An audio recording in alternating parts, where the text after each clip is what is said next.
Serious and you're looking for a Christ man, the one who's anointed with the Lord, with the Spirit of the Lord to do his will, I'm that nigga.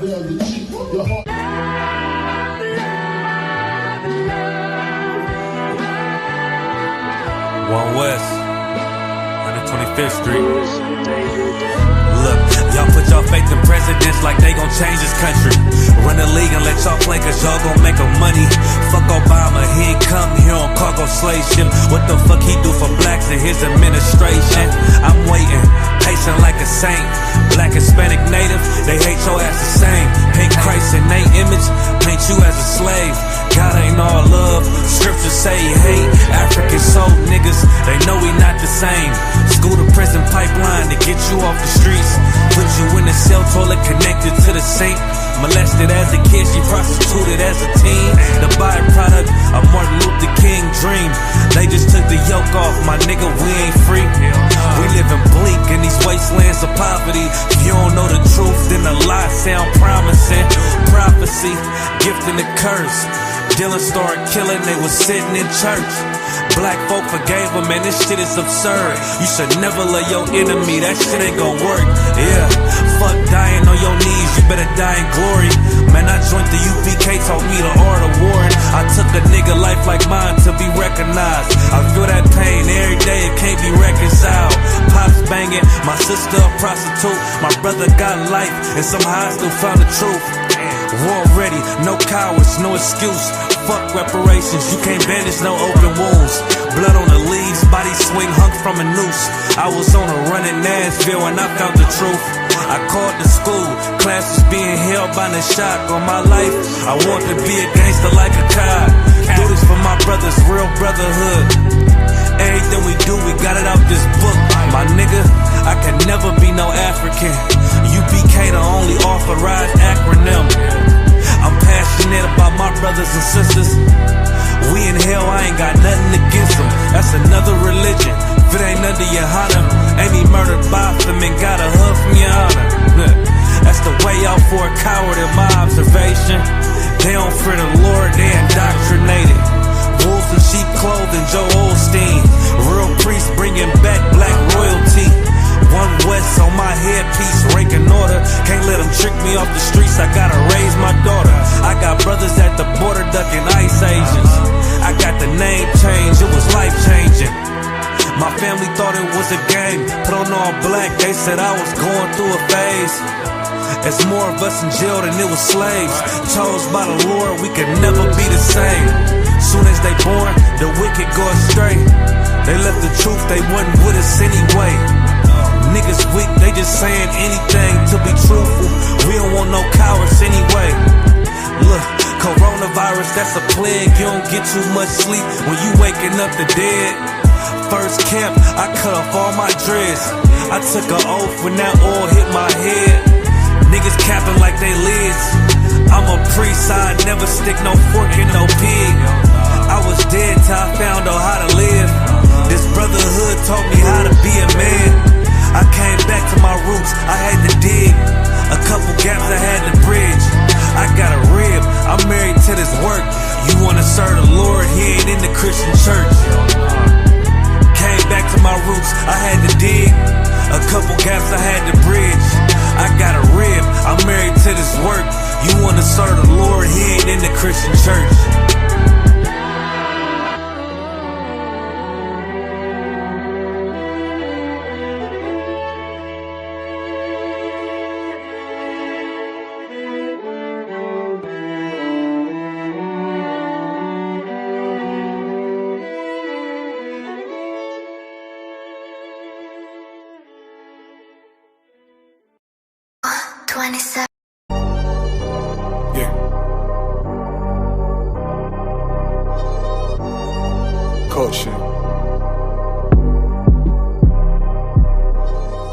Wave that One West cover out that window. Let them know I'm coming with my kinfolk. Red letter ski mask on, but I don't really ski though. Bullets bald head like they going through chemo. I slide on them Tony Hawk type. Better get your thoughts right. Jumping high on walls, this ain't Fortnite. Red dot, it kinda make it way too easy for a headshot. I put you under wing, it turned into a headlock. I told my niggas think it's time to put the pressure on. You bring that paper, told her throw a little extra on. We go to war and see, I murder one, you murder two, it ain't the same degree. Better up it to a capital offense for them dollars, but it really don't make sense. Guns behind tents with some liquor and we riding down the freeway. Slide on them, spin the block and replay, so we slide again. You know my position, I'm on standby. Ain't no competition, it's a landslide. Or you a rider, motherfucker, ride again. You said you slide on them, nigga, slide again. Niggas claim they hot, but we been fine. If they ain't one of mine, so they ain't tied. Or you a rider, motherfucker, ride again. You said you slide on them, nigga, slide again. We got this mapped out. Niggas selling wolf tickets, not living what they rap out. Said he gon' ride, too emotional, he'll crash out. And I ain't boxing, wrestle with this cannon, you gon' tap out. 100 troopers in the building, turn this shit into a blackout. We both come from the mother, why you tryin' to do me dirty? He cut himself off, we let him rock, he ain't worthy. You playing ball courts, throwing number like a jersey. While niggas folded like origami, I kept it sturdy. Told my son he got the blood of a king, he ain't got a word. They gon' cross you like a Christian, it's better to learn this early. They be watching, trying to copy, asking questions, trying to learn me. I ain't in the back and forth if the business don't concern me. Catch the wrath from my anger, I be trying to give a mercy. Ask the angels keep me covered, I'ma slide, they might have heard me. They playing with that fire, get too close, it's gonna burn me. We ain't never looking back, moving forward, it's the journey. You know my position, I'm on standby. Ain't no competition, it's a landslide. Or you a rider, motherfucker, ride again. You said you slide on them, nigga, slide again. Niggas claim they hot, but we been fine. If they ain't one of mine, so they ain't tied. Or you a rider, motherfucker, ride again. You said you slide on them, little nigga, I'm made. All these rappers soft, claim they all cut from a hold of a clove. I'm the one with the blade. Untamed gorilla, keep your hands out the cage. I be standing on they neck, One West to the grave. You can keep your mercy, nigga, I ain't worried. Revenge call me buddy love, I call her Miss Purdy. Nigga try to blitz, I'm going 730. I'ma shake the whole room like Big Shirty. Nigga say one war, it's whatever, buddy. Glock fully loaded, you know these letters bloody. Come for me, you a bitch, homie.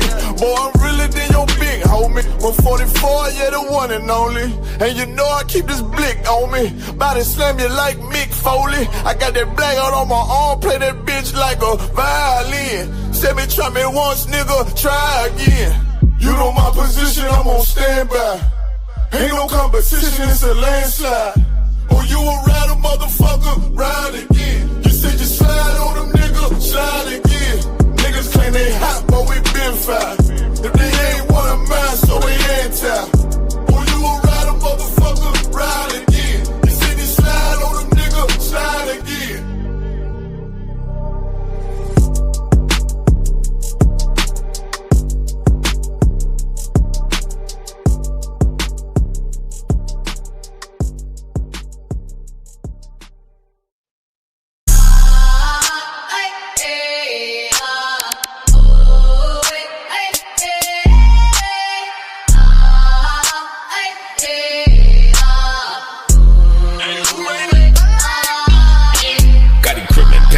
Camp van.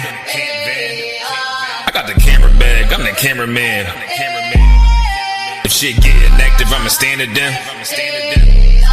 We taking ground, call the ambulance. That shit go right, right. If shit go left, you best get right, or you'll get left. You got that. If you got a problem, we'll handle it. Niggas acting hard, you better stand on it. We on every corner, we stamping it. You better get your life for this camp shit. We ain't playing around, there's no cowards, dog. If niggas charged up, you get powered off. Rude of speech, keep it raw. It ain't my fault that you niggas soft. It ain't my fault that these niggas frauds. Ain't my fault that them niggas rats. If your colors fly, you don't get that shit go. Left, right, left, right, left, right, left, right. If shit go left, you best get right, or you'll get left. You goddamn right. That shit go left, right, left, right, left, right, left, right. If shit go left, you best get right, or you'll get left. You goddamn right. That shit go. B-Raw, wanna go to war, gotta hop into the van. Tryna cut the semen, something you don't understand. Getting checked from my betterment, better take it like a man. Nigga, how you walk away for camp? If you willing to die, you better be willing to stand. Take a trip around the world, see a bunch of corners held by them UPK niggas. All them UPK niggas go to camp. And I'm on Shamar, head hanging out the car. Wonder when I pull up straight to the battlefield. And I'ma make sure niggas make it back home. Say, nigga, what you thought? With anything moving, I be on. Gotta remind them, we nothing like them niggas that you saw. If you hear back up, that'll be your last time to get out the way. The price to pay before. That shit go. Nah, for real though. B-Raw. Left, right, left, right. If shit go left, you best get right, or you'll get left. You goddamn right.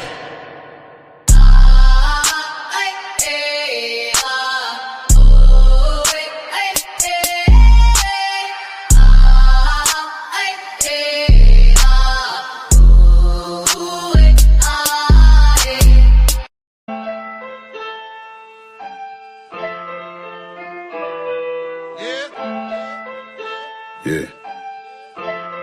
Cut this out, build the beat up. My title rang bells, I'm quick to put up a fight. Your dark saying is ain't enough, no throwing shade but they like. You know the shark by the fin, but know the strength by the bite. They talking all damn day, ain't got no dog in the fight. Dry bones in the valley, found the body in the alley. Tuck Balenciaga's too heavy, track it down and follow up a brief second. They want me down, they want me broke, they want me keep stressing. My man smoking on that dope, he said he sleep better. I'm trying to knock this lid off, I go through each level. There's no response ahead, now to make her feel special. You go against me, I push back cause I don't feel pressure. This ain't a gimmick, I'm about business, I'm a real member, real problem solver to the roof. Off your demons, man, I do this too often. It's a coffin after every verse. Watch their hands, they double dealing. Shorty stripping on the day of rest, but next day in the church, man, this shit hurt. Grandmama watching kids, she love them, they don't listen to her. Pops running in the street, the fast life is getting torn. Section 8 in the poorest section of the city, made the best out of it. Mr. Iced Tea with the whiskey, we gon' hit diamonds. Keep digging, keep climbing, listen loudly, speak silent. My youngin', he need guidance, curses running bone deep. Been struggling this whole week, this ain't sweet.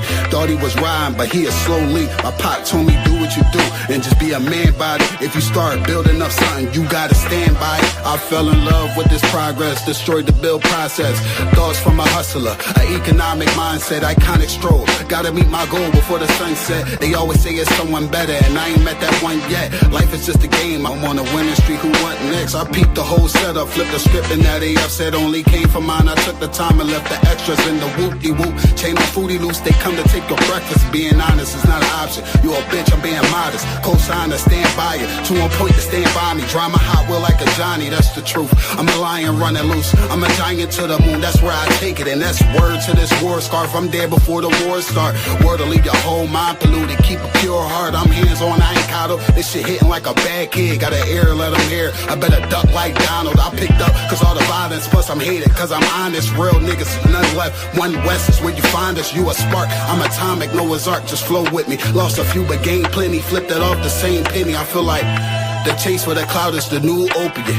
Won't associate with no divas to feel appropriate. I shine bright and it's not ice, but they notice it. Still controlling shit overloaded, but this that soldier shit. I'm on top, used to want the top, but now I'm over it. Compare me to your childhood trauma. I'm here to make you feel in love like when your pop left mama. Mary J was the result, I know they don't want drama. Man, I just wife Karma, and she got a great future behind her. But I'm bored with all this picky saluting and all the picking and choosing. Yeah, bro, when you know when he losing, you created a fake beef, and that's impossible. Edibles, Christ-like, so I whoop ass. Let's keep it professional. My mind dark with a spark. I'll leave you a vegetable. Stats incredible. Circle was skeptical. Sketchy slither figure niggas. I'm the roughest. If you tryna get technical, I made a deal with myself. The only deal with myself, and on the real, I kept that shit all the way real with myself.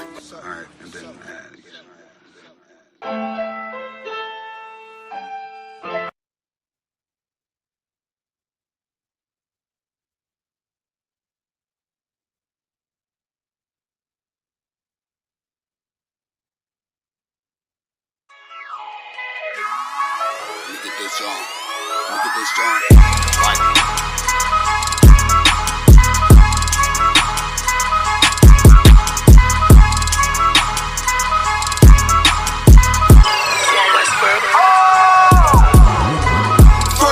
Really that nigga. Truth be told, I'm a noble figure. Local niggas, they be so offended. What's word? It's global business. Hold on. Let me ask y'all a question. All y'all niggas in the same school and all that? Hell, fuck yeah. So none of y'all niggas smoke weed? Fuck no. Don't fold if you say you win it. I was molded to it now. Can't control, this the highest limit. Killing shit, but this an honest living. Gotta get it, ain't no time for wishing. The time is now, better pay attention. In my city, you can feel the tension. A terror squad, no pun intended. This ain't for you. Punya.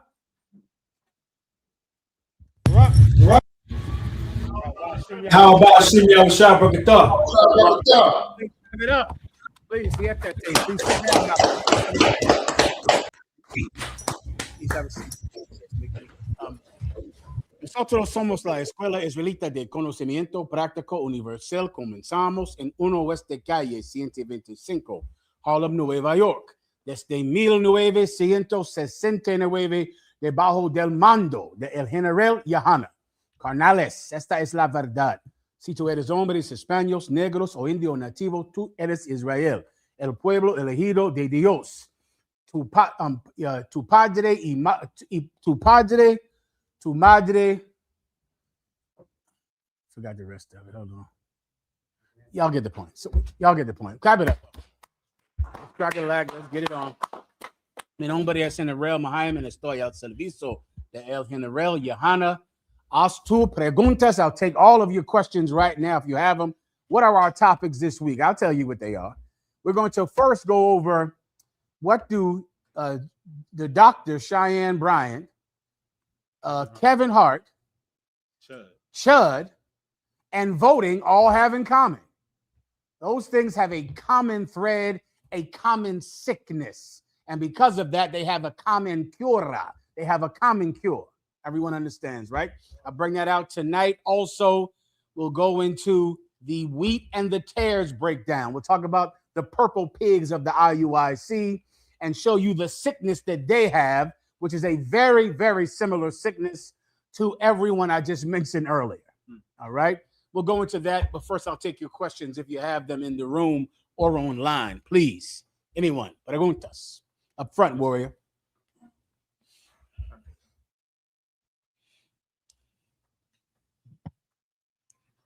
Salaki, sir, if Please. I may. My question is with Amos chapter 9, verses 11 and 12, and Acts chapter 15, 16, verses 16 and 17. Please, do you have a question in specific? Khan. So this was brought to my attention. I've seen it before, but I just want to make sure that I had the right breakdown when I gave it. But so there's not a question in specific about it. It's just the breakdown. Khan. Solid. Let's have a drink to celebrate that. Clap it up real fast. The water. What's your name, warrior? Young man? Young man, good to see you, warrior. Let's celebrate the young man here tonight and have a drink in his honor. Please, siéntate. Please have a seat, warrior. I'll give you the breakdown. Bring me the showbread up here, too. You have it? We'll put some showbread up on the counter today. Let me get the question for the young brother, all right? Whenever you're ready, you can read it if you would like. You can take it back. Go ahead. Whenever you're ready. If you would like to read it. Khan, I can read it. Please go ahead. You can have a seat too, warrior in class. So Acts chapter 15 is quoting Amos. Okay. So I don't know which one you want me to read first. Whatever one you like is fine with me. I'll read Acts 15. Can't find it. I'll put it on there. It's all right. You see this here, Levi? This is the sourdough, brother. Famous sourdough. I bring it up here for you. I want to see what it looks like in the middle whenever you get a chance. Go ahead. Go ahead. Go ahead. You know, you posted that picture of the sourdough, so I don't know what happened at my crib. You know, and it's just sourdough all over the place. I still like it, brother. You inspired a lot of women. Israel, sir. It's a hell of a hobby to have, brother. Give me both of them if I could, Ephraim. All right. Whenever you're ready. Okay. So this is Acts chapter 15, verse 16. After this, I will return and will build again the tabernacle of David, which is fallen down, and I will build again the ruins thereof, and I will set it up, that the residue of men might seek after the Lord, and all the Gentiles upon whom my name is called. And that's the one in the New Testament, correct? Come. Now read the one in Amos. Amos chapter 9, verse 11. In that day will I raise up the tabernacle of David that is fallen, and close up the breaches thereof. And I will raise up his ruins, and I will build it up, and I will build it as in the days of old, that they may possess the remnant of Edom and of all the heathen which are called by my name.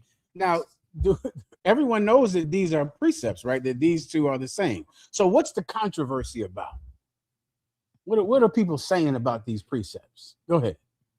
So they're saying that Edom and the heathen, that those are non-Israelites. That's what they're saying. They're saying that they're the water boy. They're saying that, okay, you're gonna cut it over. They're saying that these are non-Israelites, so that means that non-Israelites are going to what? Specifically, they're saying that they're being called by the Lord's name, which means that they will be saved. That's what they're saying. Okay, what about the whole possessed thing right there? How do they explain that? Well, they would go into the whole, that yes, they would be in captivity, but then they would be at some point still in salvation. I don't know. That's the explanation that they give. Do they ever explain the whole possessed part? No. That's where I come in and explain that part. That's when you come in and give yourself a hand. Well done. Well, okay, these are absolutely precepts, and they're saying the exact same thing. All right. We'll go to Amos first. I'll break it down, and then we'll go to the other one, right? Go ahead. Amos chapter 9. Should start from verse 11. Please. Amos chapter 9, verse 11. In that day will I raise up the tabernacle of David that is fallen, and close up the breaches thereof. What is that talking about? The northern and the southern kingdom. Correct. The tabernacle of David is speaking about the house of David, speaking about the house that Jesus Christ is currently in charge of, and he's going to rule the entire nation of Israel. We won't be divided anymore, right? We were a divided kingdom for about 600 years. Unto this day, we're divided. This is speaking about the northern and the southern kingdom who fight everywhere they find each other today, and that fight started thousands of years ago. We began to fight each other. We began to hate each other. While we hated each other, our enemies grew in power. The Gentiles, the heathens, the Edomites grew in power. They were unified. They came together under Julius Caesar. They came together under the Greeks. They came together under King Darius in Assyria, and we hated one another no more. The Bible prophesies the time when he's going to give us one king that will rule all 12 tribes, and we won't be divided. We won't have any breaches anymore. Continue. And I will raise up his ruins. Raise up his ruins. Why? Because that house has fallen. Joseph was a carpenter in a ghetto. And by right and law, he was the heir to King Solomon's throne. But he was a carpenter in the ghetto. Continue. And I will build it up. And I will build it as in the days of old. Oh, it's going to be like it was when King Solomon sat on the throne, brother. King Solomon's throne room, along with his father, King David, had 12 golden lions. In the middle of his throne, set in the middle, he had 6 golden lions on one side, 6 golden lions on another. He had riches and wealth from Africa, from all of the countries that sought his wisdom. They sent him gifts out to curry favor with him. That house is going to be like that again. This nation is going to be like that again. Continue. That they may possess the remnant of Edom. That they may do what? Possess the remnant of Edom. That they may do what? Possess the remnant of Edom. That they may possess the remnant of Edom. Now, I don't know what Christians or fake Israelites are talking about, but that's pretty self-explanatory right there. That they may possess. I'm trying not to give you the answer. What was the whole point of talking about how great they were in the house of David and tabernacle and no breaches and glorious? what was the point of saying that earlier? They're going to be so great like that for what purpose? That they may possess the remnant of Edom. Is right in front of you. That's the reason this nation is going to become rich and powerful and the greatest military on earth, so that we can conquer the other nations. It's right in front of you. It's saying that they may possess, meaning if we weren't strong, if we weren't great, then we would not possess Edom. Edom isn't joining us because of love, because of brotherhood or kindness, or else we would not need to be great to possess them. The reason we're going to possess them is because we will be the #1 superpower on the earth. And because of that, we subdue them and we conquer them. All you need to focus on when you're battling Christians is that they may. That part right there. You get it, right? Keep going. And all the heathen which are called by my name. And all the heathen which are called by my name. Now, of course, this is the problem with Christians. When they hear that are called by my name, that they are called by my name to them always means, what does it mean? I've heard this breakdown years ago. It's like they're called Jews, or they're called saints, or they're called Christians. Is that how they interpret it? Right? It's been years for me. Go ahead. Go ahead. I believe they interpreted mainly fake Israelite. I'm not sure what, well, they Christians. So like correction. But I believe they interpret it as like you say, which are called by my name. The Israelites are called by the Most High's name. That's how they interpret it. I got you. Read it one more time. Let me make sure. Go ahead. While you're doing it, I'll cut this bread open real fast. Go ahead. Amos 9:12. That they may possess the remnant of Edom and of all the heathen which are called by my name. So they're going to possess the remnant of Edom and possess all the heathens that are called by my name. Now, this is all you need, I believe, to cut the Christians. All you need is that called by the Lord's name does not mean they're called Israelites. Here you go. Here's a good reveal. Look at that. Look at that. Wonderful and so. Let's smell it. Smells sour. So when you hear called by my name, it doesn't mean they have my name, which is how they interpret it, like they have my name. It is not saying that. It's saying that they are called by my name. What does called by my name mean? Called for a purpose. Give him a hand. That's all. Fake Israelites interpret it like they're called the children of God. They're called the sons of God. They interpret it like they're called my name. You get my point? It's like if your name is Jerry and my name is Jerry, and I say, whoever is called Jerry, I'm going to save. That's how they interpret it, like if you're called my name. But it's not saying you're called my name. It's saying called by my name, meaning the Most High God is putting you in slavery, and they know it. They know that God is putting them in slavery. They know that God wants them to be slaves. How do I know exactly what that's like? Anyone want to give it a guess? I know exactly what it's like to think God is saying I'm nothing. God is saying that I'm a slave. God wants me to pick cotton. God wants me to put my head in a barrel so they never see my teeth. God wants this. Show me the video. I believe we went over there earlier, Ephraim. The reggaeton artist. Yeah. It's so hard to understand white people going into slavery because that is how much we worship white people. The concept of white people simply going through what you went through is heresy. To even imagine it. To even say, are you saying God is going to put a people in slavery? Yeah. Yeah. He did already, didn't he? Didn't God put us in slavery? So why is it so difficult to understand he might put someone else in slavery? Because you believe that you are lower than white people, and the thing that happened to you can never happen to them. Here's the gospel. The thing that happened to you is going to happen to them. Who's going to do it? God is going to do it to them. Who put you in slavery? Who decided that you would pick cotton and cut sugar cane? God did. If God didn't do it, then it wouldn't have happened. What did Christ say? Christ said that a bird is worth a farthing, a penny, yet not one of them drop out of the sky without the will of my Father which is in heaven. Not one bird dies without God's permission. So why do we suffer slavery? Why do we suffer the Spanish conquistadors? Why do we suffer lynching? God called us to do it. God called us to be slaves as a punishment for our dishonoring his laws and commandments. Is it so odd that white people might go through the same thing? Is it crazy? Even though that's what happened to you? Let me explain. You have it out? Come. Please play it. Spain apologize to America. Can you heat this up a little bit for the brothers out?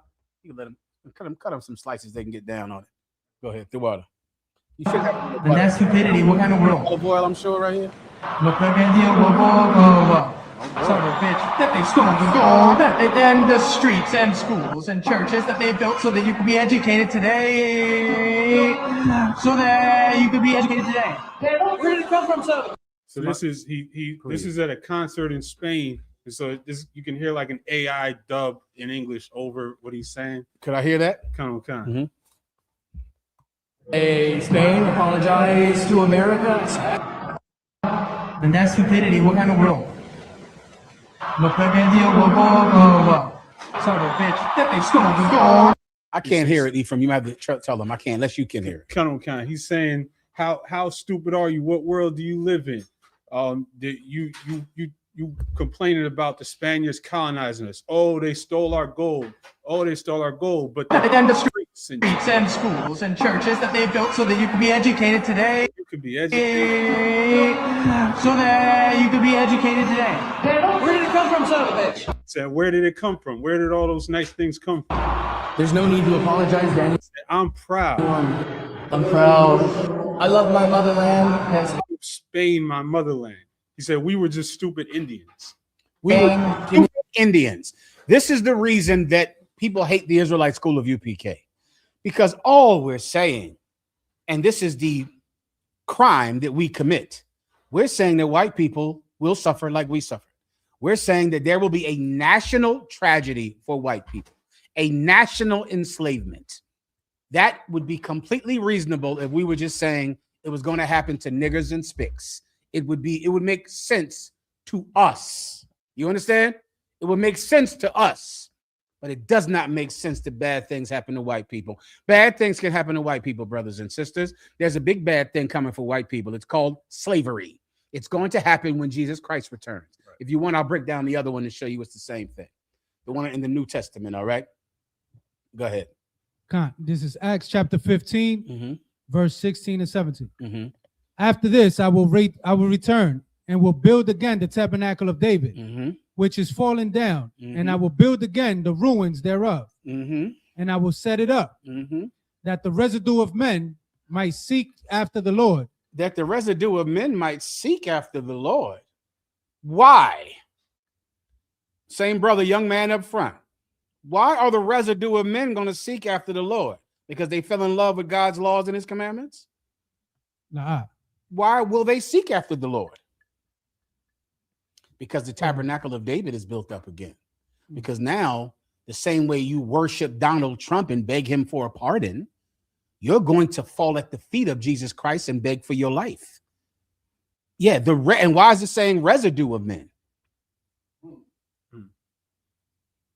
Because that's what happens when you don't beg. You see, there will be people that won't beg, and they're not going to live. The people that live are the people that begged the king for their life. It's right in front of you. It says residue. It did the same thing again. I'm going to build up the house of David, builds up that tabernacle, make him big and strong, so that the residue of men will seek his name, so that heathens who would never obey anyone unless they were stronger than them, who would never listen to anyone unless they were strong. The white man would not obey anyone or anything unless he was afraid, unless he was scared. Well, he's going to be scared of our King, Jesus Christ, Yahushua. So terrified that finally he will seek the name of the Lord. Does that sound familiar? Anyone? It should be right now in your brain. Can you imagine being so afraid of someone that you worship their God as if it was yours, even though you are not the same race as that God? You're a totally different race, but you love that God. Why did slaves love Jesus? Was it the doctrine? Because they couldn't read. So what about Christianity was so appealing to blacks and Latinos? Was it the wonderful treatment that they received? Was it that when they examined the scriptures, they read it in the Greek and in the Hebrew and in the English, and they said, you know what, fellow slave, I think we should try this Christianity thing out. Was that how it went? Anyone want to give me a guess? Warrior in the back, why don't you get the microphone and tell them what made the slaves choose Christianity? Was it an evaluation of doctrine and the scriptures? Did they learn Greek and Hebrew? Did they examine the different religions? Did they first go test out Islam, test out Buddhism, and then in the end say, you know what? I think we're going to go with this Christianity thing. Is that how it happened, Ephraim? Why did slaves and spics and niggers choose Christianity, Ephraim? At the end of a whip. That's why they were forced to. It wasn't because they really loved it. It wasn't because they examined it like, I see what you're saying, Reverend. I see what you're saying, Catholic priest. You know, you might be on to something. The people that didn't choose Christianity were killed. So who chose Christianity? Whoever says the right thing will blow my mind. Ephraim, I know you got it already. The residue. The residue. I knew he would get it. Give him a hand. The residue of blacks and Latinos. We said, Jesus Cristo. We begin to go to church every day. We didn't miss one at all. Everyone understands. All I'm saying is that's what's going to happen to them. That's all. I'm not blowing your mind with something new in history. They're going to be beaten and killed until they worship the God of Israel. As second-class citizens, it already happened. It's going to happen again, except this time it happens to someone else besides blacks and Latinos. That is all the UPK teaches. We're not teaching anything radical. We're teaching that history will repeat itself, except this time bad things happen to the enemies of God. That's it. Any more? Read the rest. Go ahead. And all the Gentiles upon whom my name is called. Upon whom my name is called, meaning what? Upon whom my name, this is how you interpret it. Not you, but the people in the world. Upon whom my name is called is like they're wearing my name on their chest, like Jewish or something like that or something. Upon whom my name is called is like the Spirit is upon me. You ever heard that term in the Bible? It's all over the place. The Holy Spirit fell on him that day. The Holy Spirit is on me. That's all over the Bible. You want to find one, you can do it in the next few minutes. The Spirit of God is upon me. Come on, Benjamin. They make like pictures. They'll say like they're wearing the whole armor of God with the name on it. Yeah. And they just write the Lord on the armor. Yeah. The Lord on the leg. Yeah, they write the Lord. That's correct. When it says that the name upon me, it is not meaning God's name is written in your head or written in your blah, blah, blah. It means that the Spirit is drawing them to worship a nigger God, a spick God. They're compelled to do it. So was my great grandmother. So was my great grandfather. So was yours. So was yours. So was there. And they were zealous about it. Well, you see this right now today. This is last week. Can you imagine what Christians we've been here? That a Puerto Rican last week said we were stupid Indians. This is not in the 20s. This is last week. My God, we've been the best Christians in the world. White people, I'm going to want to see that same zeal out of you, white people, when you're in slavery. Right. I'm going to want to see white people love Yahweh while Yahweh shy. I mean, serious. I better see you show such devotion, Barakatah Yahweh while Yahweh shy, to the God of Israel, that it moves a cruel heart like mine to spare your life. That's a tall order. That's a tall order. So we'll have to see. Anything else? Please, go ahead. If I may, sir, real quick, I believe you asked about his brother's name last week, which is Chud. I'll read this real quick. Before Taino Chief, Hatue was burned at the stake in 1512. Yes, I did, Levi. Spanish colonizers told him to convert to Christianity to enter heaven. When Hatue asked if Spaniards went there and the priest said yes, he famously refused.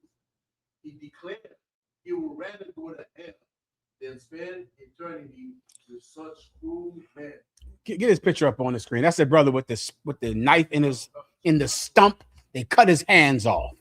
He put a knife in the stumps and continued to fight for his hermanos. He fought for them nonetheless.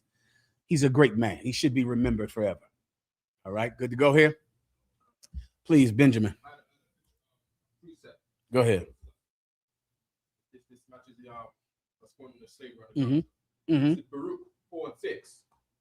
You were sold to the nations, not for your destruction, but because you moved God to wrath, you were delivered unto the enemies.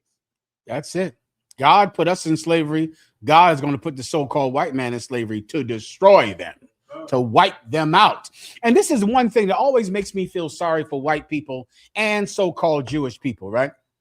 I feel sorry for you in this, right? White people and so-called Jewish people are so beloved that they think it's sincere. They don't know that people are simply afraid of them. I always wonder, what is it like to be Jewish? I'm sure Jewish people think everyone loves us. Everyone cares about our Holocaust. Everyone wants us to be in charge. White people are the same way. White people think that this world really cares about you. They're completely ignorant to the fact that they are terrifying. Everyone is just afraid of white people. No one loves white people, but everyone is terrified of them. And I always look at white people, and especially when they see us, it's shocking. Like, you don't love us? What? Why not? And I always go, what? What did you just say? And it stunned me for 30 years like that. You would think white people would just go, well, shit, of course, who would love us? Yeah, we hate white people. Can you blame us? Why in the hell would you blame anybody for hating white people? Why would you blame anyone for being angry at the Israeli government? Why would you be upset at all? But they are upset because they believe that the affection, the praise, the worship that white people get, they think it's sincere. They don't know that everyone is simply afraid of white people. That's all it is. I gotta go. Anything else? This is Hatue. That's him. What tribe was he? Where's he from? He's from Simeon, I believe. Ooh, Simeon, the so-called Dominicans. Give him a hand, brother. And then the brother with no hands, they that's a different brother. That's a different brother. They shouted out in the comments. That's Galvarino. This is him. Galvarino. Where is he from? He's from Chile. From Chile. What's that? Asher. Does that sound right? Naphtali? Give Naphtali a hand, brother. God dang. Yeah, brother. Okay. Anything else? Good to go? So that's all on that. Wow. Quick shout out to the Zones joining us. Please, I forgot. Salaki. We got Virginia in here with us. Go ahead. Give VA a hand. South Carolina joining us. South Carolina, good to see you. We got Colleen with us. Colleen, Texas, big Texas. Good to see you. We got Dallas in here. Big Texas again, Dallas. Give him a hand. Chicago. Chi-Town. Come on, Warriors. Baltimore with us. Be more. Syracuse in here. Syracuse, New York. Come on, Syracuse. You got it. Atlanta. Atlanta the Brave. Give him a hand. Montreal. Montreal up north. Canada. Give him a hand. And Florida. Florida Gator Bait. Give him a hand. And Florida got a question. Good to see you, Warrior. Please ask your question.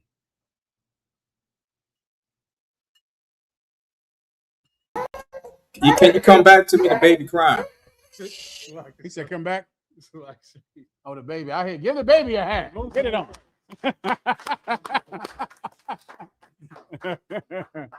All right. Anyone else? So Montreal has a question. Montreal, you're up.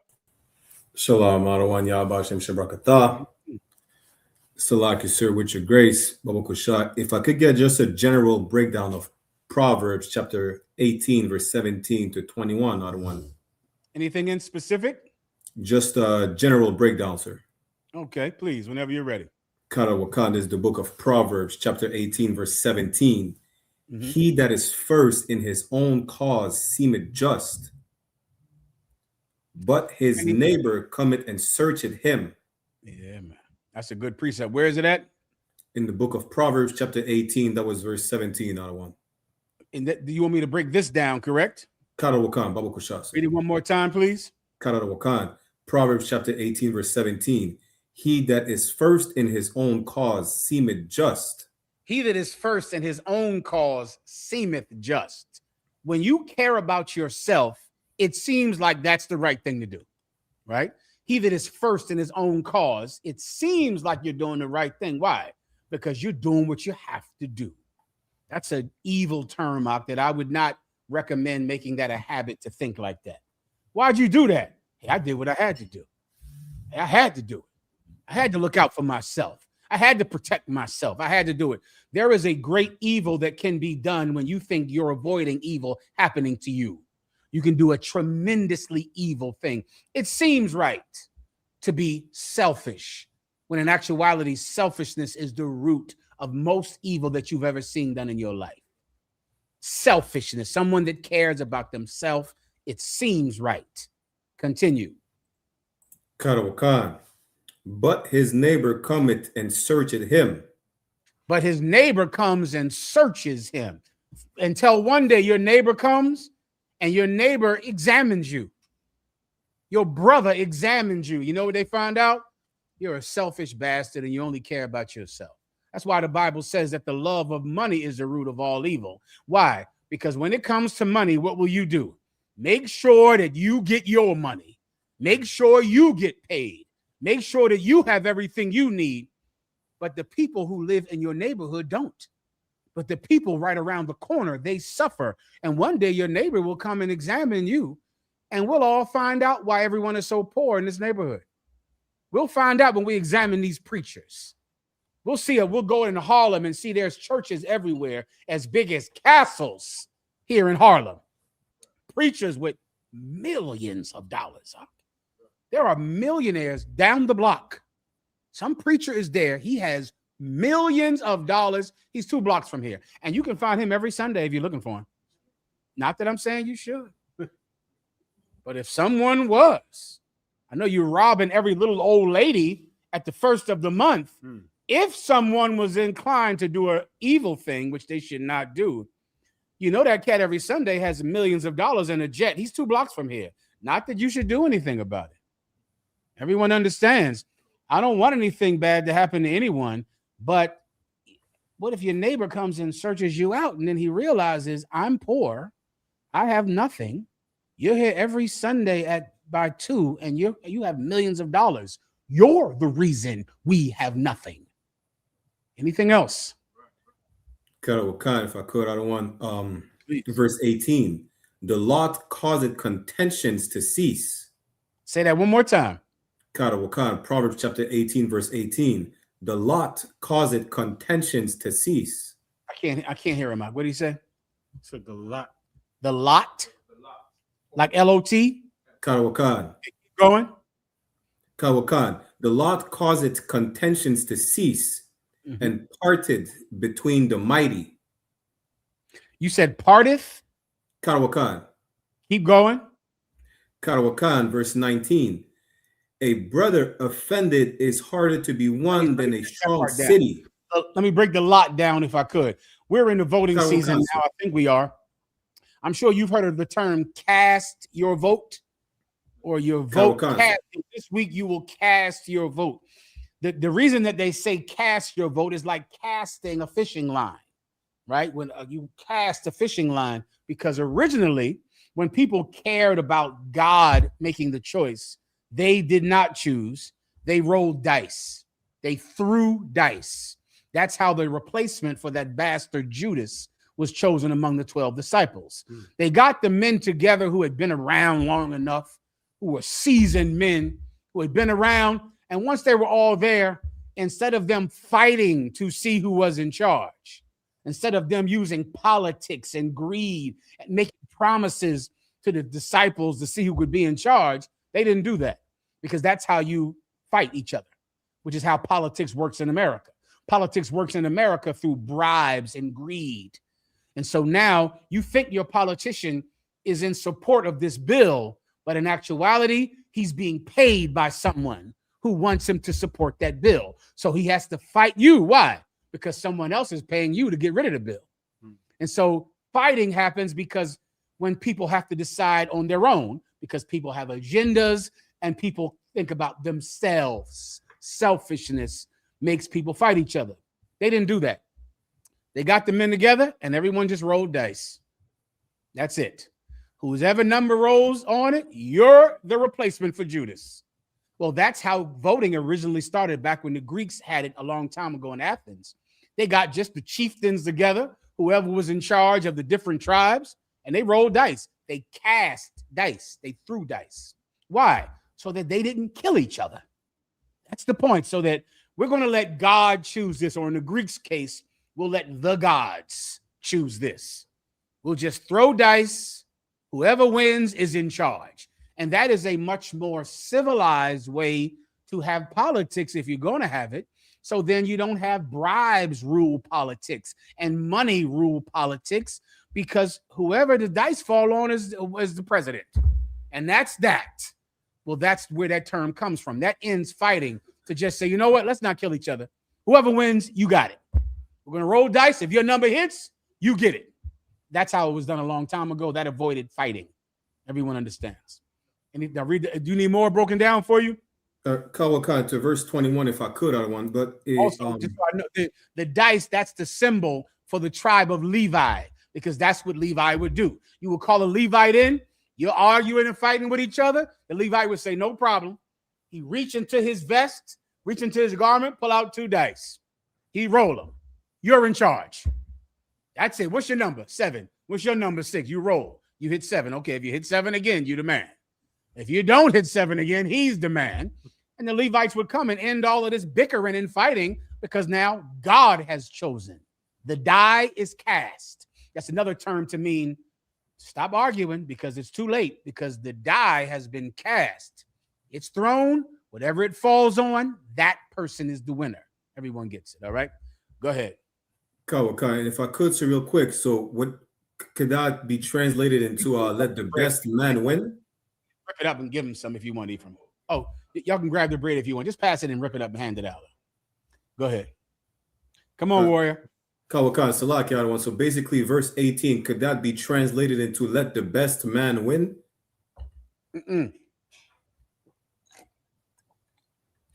Let God choose the winner. Kawakan, sir.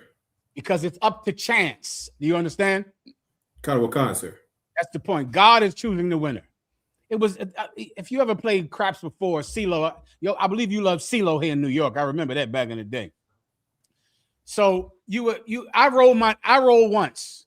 Let's say my 5 is my number, right? Then you roll. Let's say 7 is your number.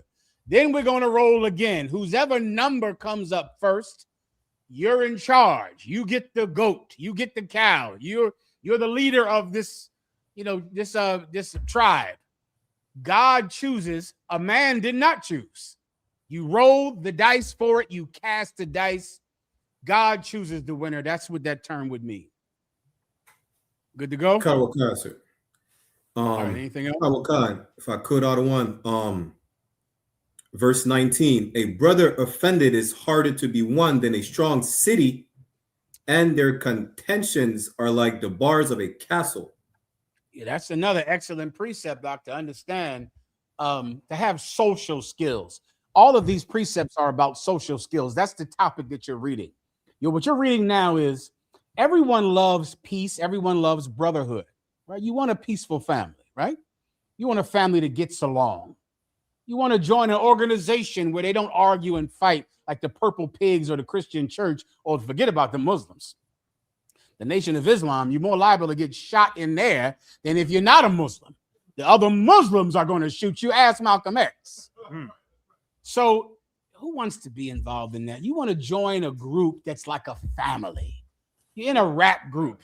You want Wu-Tang to love each other forever, don't you? You in a rap group. You don't want to fight each other. Guess what? You're fighting each other, right? Every singing group, rap group, they all break up. The Temptations hated each other. The white groups hate each other. The black groups hate each other. The Hispanic groups hate each other. Why? Because you join a thing, you say, I'm a Crip for life. You're getting shot by the other Crips. That's what's going to happen. Everybody understands. You don't want that. Well, you're going to need certain skills to get along with each other. You don't think you can get along with each other simply by magic. It's a skill set to be able to get along with someone. Certain people have the skill set, certain people don't. You want someone that is in charge to have the skill set so he can teach it. Now this precept is going over the skill set. We started off in the beginning. If you want a group, an organization, your rap group to have peace with each other, what's the first thing you need? You can't be selfish. Because if you're selfish, then you're going to fight each other. Because the minute I'm selfish, then you're going to be selfish. And then the minute someone says, well, we're selfish in this group, then that spreads to everyone in the group. So you're going to fight each other. Then you're going to fight about who's going to be in charge. Who's going to be in charge? Don't fight, roll dice. The white man would flip a coin. That's the same concept. You get my point? It's like saying, we're not going to fight, we'll flip a coin. We're not going to fight. In Israel, we would roll dice. We're not going to fight, right? That's a skill set. Let's not fight. Let's let God choose. What's the other skill set? Now read the precept again, please. Proverbs chapter 18, verse 19. A brother offended is harder to be won than a strong city. A brother offended is harder to be won than a strong city. So you got a brother, you've offended him, right? But now you want to do what? You want to win him back. You want him to forgive you. You wronged him, but you want him to forgive you, right? Well, listen to this. A brother offended is harder to be won back than a strong city to be taken. So imagine if I want to militarily take New York City. Oh, I'm going to need my own National Guard, my own police, my own tanks, my own drones. I will need, how many cops are there in New York? 10,000? Yeah, more than that. How many? 13,000 cops in this city alone. That's not counting all of the federal agencies that are everywhere over here. So what would I need to take New York City? 50,000 trained men, including all of the technology that you could possibly imagine. It is easier to take New York than to win a brother back after you have offended him. What is that telling me, Montreal? What is that telling me? Salakia, when you have to have a different approach into trying to force them to be brotherly? No, not that. Well, it's telling me one obvious, simple thing. Levi, microphone.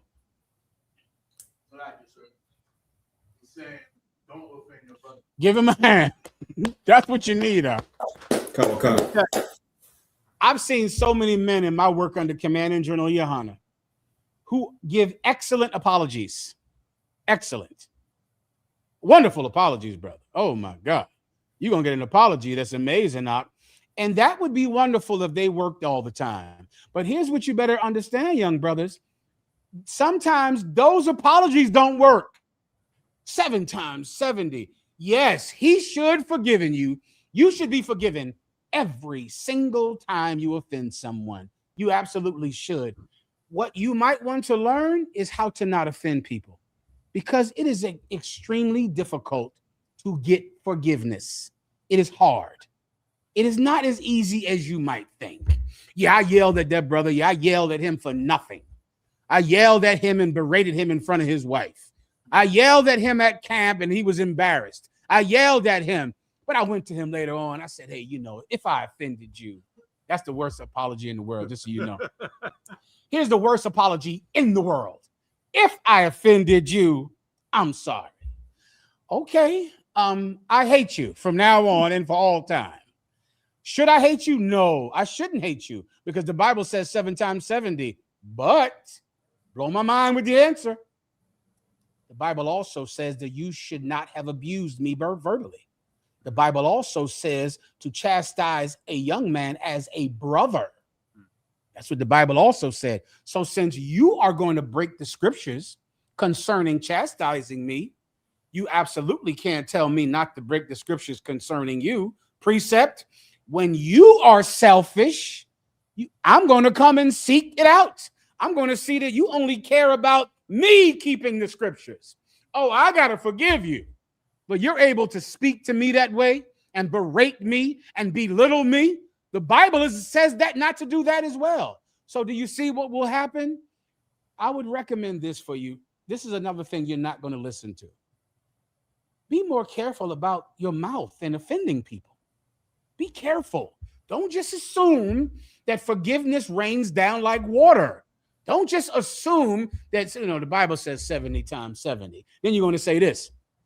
Well, I apologize to the brother, but, he just ain't forgiving me. Oh, that's a shame. He should forgive you, shouldn't he? You're an expert of what other people should do, right? Right. Lejas roto corazón. Lejas roto el corazón. No, what is it? Say it right. Lejas roto corazón. You have broken his heart. Lejas roto el corazón.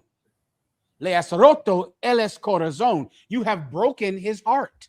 So now that you've broken his heart, here you come with, listen, brother, if I offended you, if I did anything, okay, no sweat. He remembers. He isn't getting amnesia. You understand? Brotherhood is a skill set. You want to think about it not so much like a spirit of brotherhood, like, magic brotherhood. Brotherhood is just knowing how to talk to someone, knowing what to do, knowing not to put yourself first, knowing not to only care about how mad you are that day.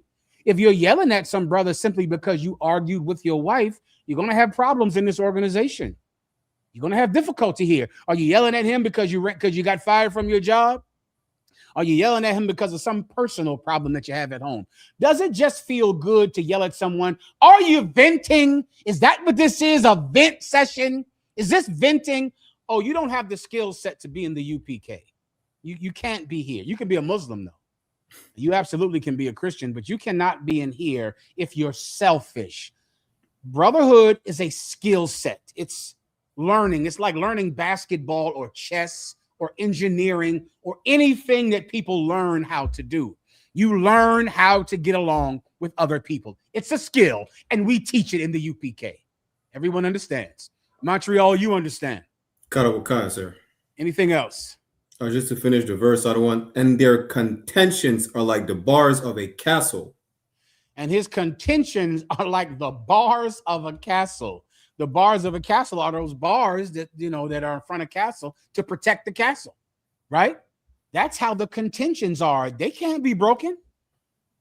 Don't take brothers' forgiveness for granted. Don't assume that you're going to just always be forgiven. That is a terrible young man's mistake. To just assume you can get drunk and say something evil to a brother, get drunk and do something terrible. Then what happens? Hey, I was drinking. I was angry. Oh, you were drinking and you were angry. Okay. Don't ever talk to me again, you piece of garbage. But you're supposed to forgive me 7 times 70, and you shouldn't be an alcoholic. We're going to keep going with this.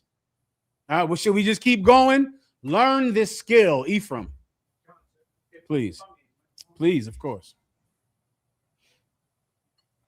I have a scripture over here. I believe it's within the same realms. Please. Acts 15. Mm-hmm. Acts 15 and 35. It says here, Paul also and Barnabas continued in Antioch, teaching and preaching the word of the Lord with many others. And some days after, Paul said unto Barnabas, let us go again and visit our brethren in every city where we have preached to do the word of the Most High, to see how they do. And Barnabas determined to take with him John, whose surname was Mark.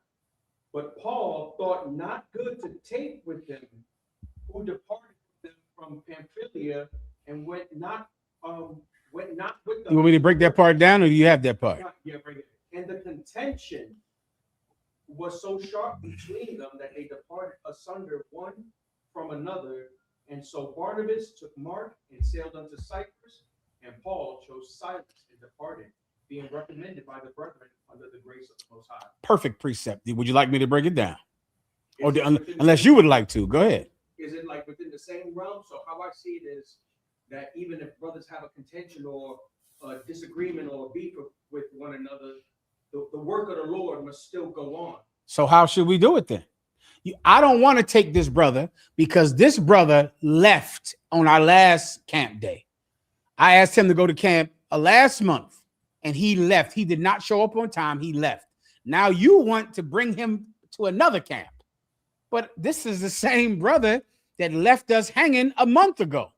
But you are determined to bring him. Why? Because you want to give him another chance. You think that there's value in him. I don't. I'm not that kind of person. My contentions are like steel bars. I am not going to forgive him for not showing up at camp and leaving us out there at camp last month. You, however, want to give him another chance. Should we break up into two different Israelite groups? Right now, I'm going to show you a picture of the IUIC. One of them is wearing purple. The other one wears green. There's a new IUIC that wears green. A whole different one that wears green. Right? You got the Muslims over here. New York, forget about it. New York, you remember this city as 1,000 schisms and breakoffs with those Muslims. You got the Clarence 13X that broke off from the Nation of Islam. Right over here on where are they over there with that 5%ers? Alhambra Ballroom. Then you got the Malcolm X who broke off from Elijah Muhammad, set up his own groups. Malcolm X, and they killed him. And there's 1,000 of those. Forget about all these churches. Why is there a church on every block? Shouldn't there just be one church in New York? They're all Christian. They all worship their Lord and Savior, Jesus Christ. Then why is there a church every block? Why aren't they all just going to one big church? They hate each other. That's why. Bro, they're all Christians, every last one of them. Ask them, do they love Jesus? They're going to say what? Yes. Go a block over, ask the same question. Yes. Go to the next block, ask the same question. Yes. You all love your Lord and Savior Jesus, yet none of you can stomach seeing each other enough to go to the same church every Sunday. Why? Because you hate each other. I'm sorry. The green IUIC video. Oh, there you go. Here's a new IUIC South Africa in the green. Then you'll see Nate over there in the purple. Come on. I'm sorry. I'm overjoyed. They dancing. A couple months ago, sir, right? Captain Nazar gave us a permission to go to this church called the Triumphant Deliverance Church. Mm-hmm. And their thing was saying that they wanted to get all the Christians in the community to have a men's discussion.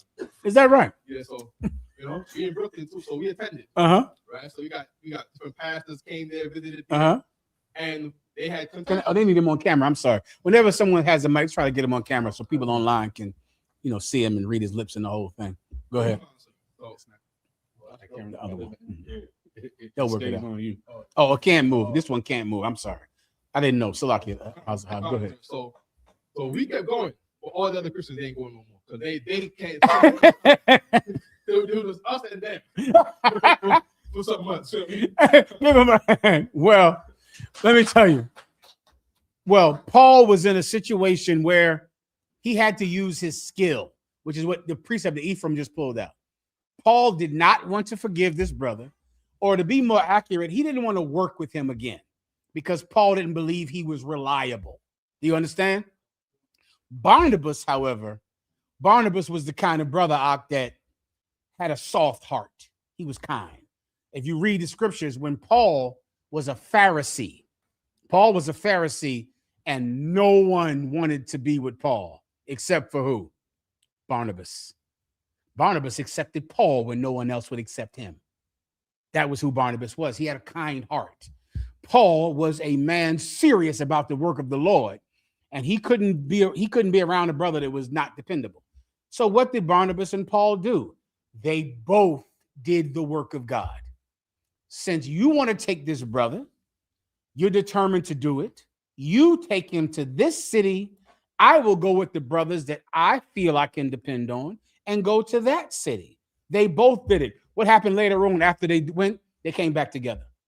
They came back together after they did these missions, the mission is not a good word. After they did these operations, they came back together. That's One West. You might be in the truth. This exact same thing will happen in the school. You'll be in the school. You want to go to Brooklyn. He wants to go to Queens. Don't sit and argue about whether we're going to Brooklyn or Queens. Don't do that. Do both. Do both of them. You go to Brooklyn, I'll go to Queens, or vice versa. We'll find some brothers that want to go with the Queens, some brothers that want to go to Brooklyn. We're going to both. When we come back together in the class, we'll sit down and have a drink. We'll both get to do what we want, which is a skill set. It's such a mistake to think that brotherhood almost is a spirit. I hear that all the time with fake Israelite groups years ago. I used to hear like, the spirit of brotherhood ain't in there. I always wonder, what in the fuck is that? The spirit of, I don't even know what that is. The spirit of brother. What is the spirit of brotherhood? I know it's a biblical phrase, but I don't understand what that term means. This is what I understand. I have to watch what I say to him. I can't say what I want to him. I have to say please and thank you. Salakia. I have to say, brother, could you please get me another drink? Baba Kushar, gracias. Could you give me another drink, please, if you don't know? Gracias. Please. Copa otra vez, please. Un copa hielo, con hielo. Please, with some ice. Gracias. I have to say please and thank you. That is not a spirit. It's something I have to do, or else we will hate each other. I can't assume because I'm drinking, it gives me license to offend you. I can't take your forgiveness for granted. It might be difficult to forgive me. I don't know what the hell the spirit of brotherhood is, but I know how to watch my goddamn mouth. I know how to say please and thank you. I know how to care about your feelings and what you're going through. That's a skill, however. It's not magic. It's something I've learned. Everyone understands. Please. Would this also apply to, like, maybe you have a brother, you love that brother, but maybe like maybe there's a better way for me to phrase it, maybe like your personalities, your styles don't quite. That is another bad way to think about it. You should not think about it like that, because that is an excuse to hate each other. Meaning, it's what you just said is very common. It's like, well, our styles don't mesh. We got different personalities. That is not true, because this is not a personality. You understand? It's not I'll give you an example. Your job. You bringing people onto that job with different religions, different families, different backgrounds. Why is it you all are able to make white people money? How are you achieving that? Anyone want to guess? You didn't grow up in the same house. You got totally different personalities. Somehow you show up, all of you, at 9 a.m. on the dot. Somehow you stay there at 5. Somehow you check in and put your time sheets in at the same time. Somehow people from different backgrounds, different races, different families. Somehow you show up every day and you make white people money. How are you able to? Your spirits mesh? Do all of your spirits mesh? All of your personalities mesh? How are you able to do it? Anyone want to give me the answer? It's right in front of you. Ephraim, I know you know. Just doing what you told. Why are you doing what you told on the job? We tell you what to do. We tell you how to behave. So why do you do what you are told on your job, but brothers in the school won't talk to you the way the commanding General Yohana tells them to talk to you? Why is that, young brother? Microphone. Salakia, fear. Say that one more time. Fear. Medio. What's fear? Medio? Medio. No, medio. Is that fear? Oh, miedo. Miedo. El miedo. Yeah, el miedo. Fear. Fear of what? Getting fired. Somehow the fear of getting fired makes all of our personalities mesh together as one in unity. You see, you learn how to keep your job. It's not a spirit. It's not personality meshing. It's saying, I don't want to get fired. So because of that, I get along with everyone on my slavery because I don't want to get fired. It is a skill. It is not a spirit. It is not magical thinking. It is simply saying, if I come in here and I yell at this boss, I get fired. So what do you do when the boss is talking? Listen. Listen to everything he's saying. I understand. You listen because you're afraid of being fired. This is all you have to do. Take that same skill and use it with niggers and spicks from the ghetto, from brothers and sisters, gracias, from brothers and sisters who are dying and suffering. Use it for your brother. Use it for them. Come in here and say, gracias, gracias por copa con hielo. Gracias. Thank you. Gracias por tu servicio. Thank you. Do it in here. Learn how to talk to people in the school. Learn how to talk to subordinates. Learn how to talk to superiors. Learn it. Don't just wait till you get around a brother who your spirits mesh with. Who in the hell is that? Your spirit doesn't mesh with your woman. You argue with her every goddamn night. Oh, your woman, y'all ain't meshing well. You and your wife. Don't you understand what this means? All of you married couples? I'm going to tell you something that you're not going to understand. I'll waste my time again, only a few minutes of it. You could be married to any woman. She could be married to any man. There is no such thing as compatibility. There is no such thing as we're just meant to be together. You see, you and I, we weren't meant. What the fuck does that mean, meant to be together? Meant to? Who made the mistake? Who did it? What's this meant? So we aren't meant to be. We're together though. Right? That's the problem. You gave me the tail, but you weren't supposed to. But you did it. So why were we able to have sex? If we weren't meant to be together, did God just fall asleep and he just somehow let us get together? But then God woke up and said, oh shit, how'd they get together? There is no such thing as meant to be together, not meant to be together. That woman could be married to any brother. You could be married to any woman, anyone, if you had the skill set. What you're really encountering in a bad marriage is a woman that doesn't have the skill to be in a relationship. What you're really encountering with a bad husband is a brother who just doesn't have the skill set or the discipline to carry it out. They don't have, say the word again, miedo. Miedo, they're not afraid. Fear is an excellent educator. Fear. You're afraid. So because you're afraid, you behave yourself. The fear of God is the beginning of wisdom. So if you're terrified about making mistakes, then you'll speak to everyone in a kind and thoughtful way. Everyone understands. Please.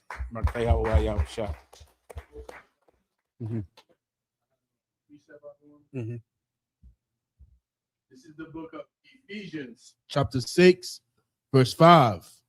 Servants, be obedient to them that are your masters according to the flesh, with fear and trembling, in singleness of heart, as unto Christ. Perfect precept. So it's just that's the point, Montreal. This precept that you asked about today is the skill. It's the skill of friendship, the skill of camaraderie, the skill of brother. Everyone, you understand Montreal, right? Kawakaze, throw out all the water. No sweat. Please. Next, Proximo. Go ahead. The part in Genesis 32, sir, right, when Jacob had to Esau sold his birthright, right, and then Esau was coming back to Jacob, right. Jacob was scared and offering him gifts along the way Yeah. before he got to him. Yeah. That has nothing to do with trying to get forgiveness from Esau too, sir, right? Or they're just trying to calm down. That has nothing to do with what? If it has anything to do with trying to get forgiveness from Esau also. Explain a little more, please. Right. So I'm thinking maybe I can read Go it ahead. to you, sir, right? Read Genesis 32 and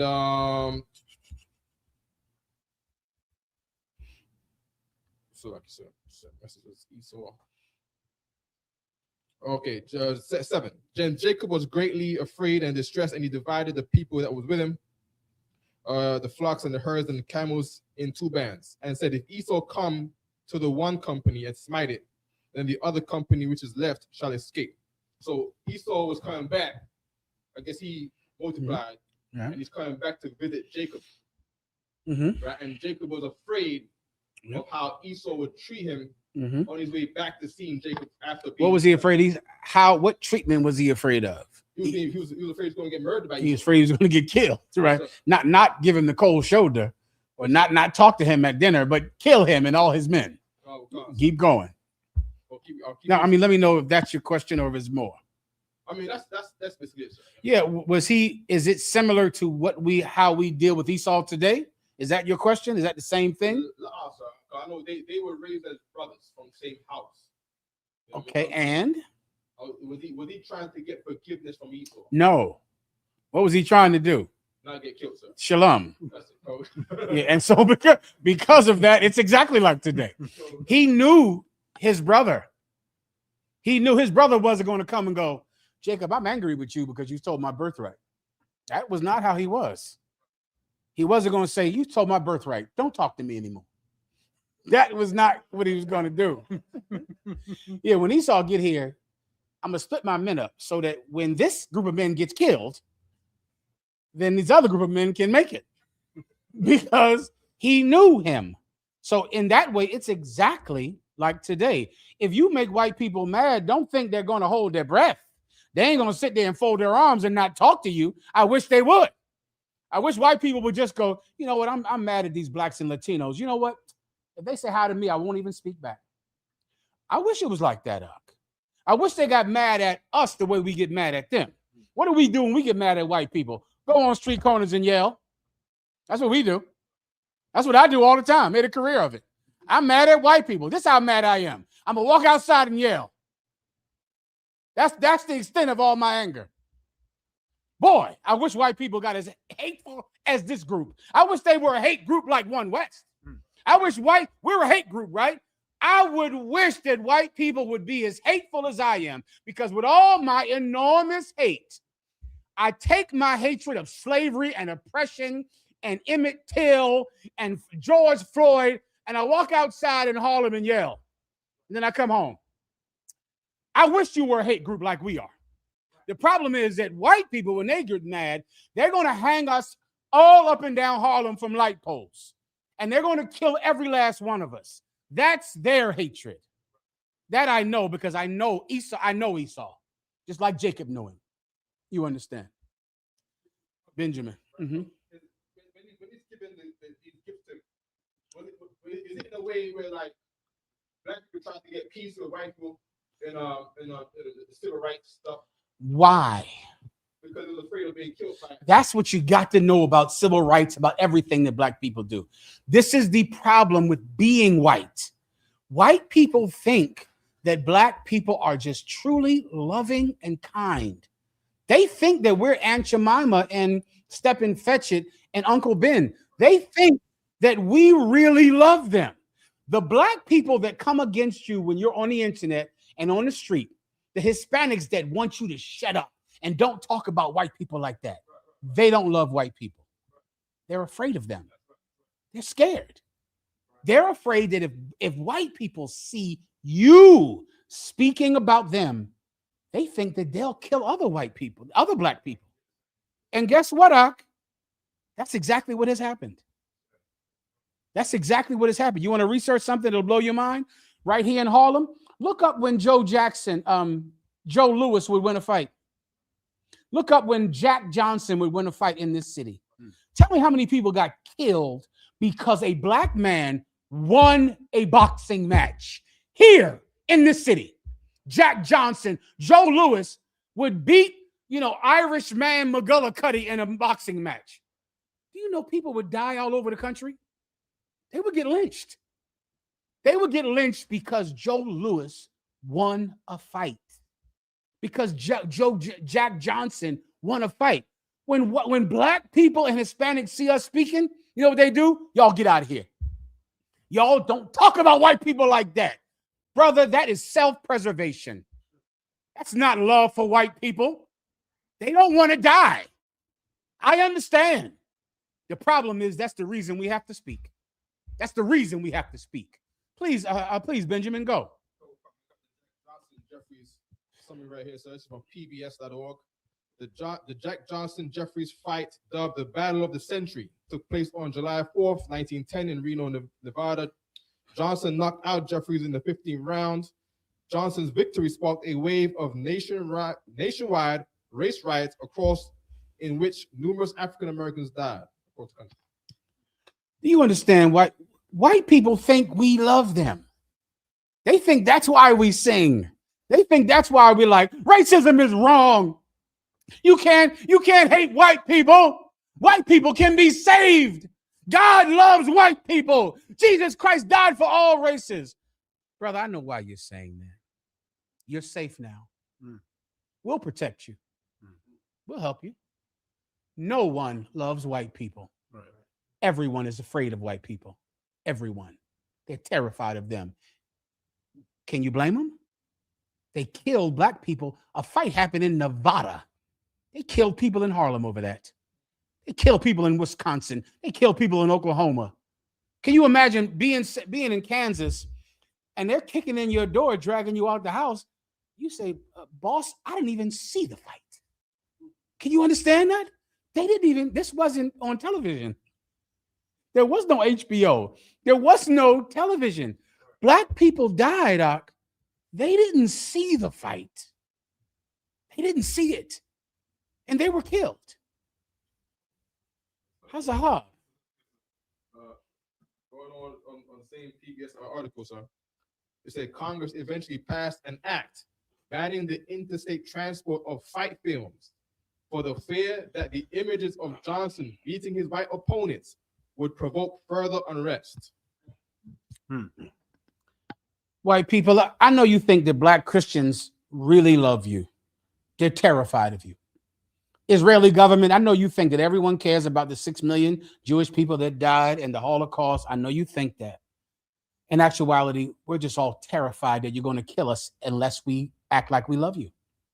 Every Christian is doing this. Every black and Latino Christian is just scared. They're scared. It's your job to teach them courage.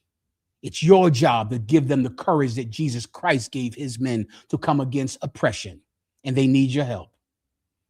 Is there anything else? Please, Ephraim right here, microphone.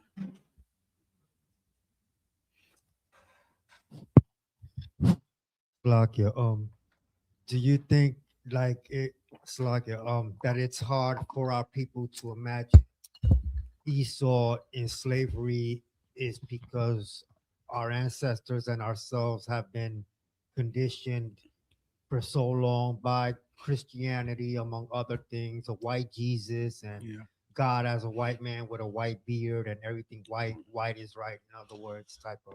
You're absolutely correct, but take it to the next level so it can be true.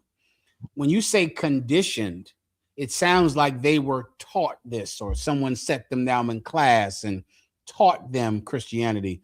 When you say conditioned, what you actually meant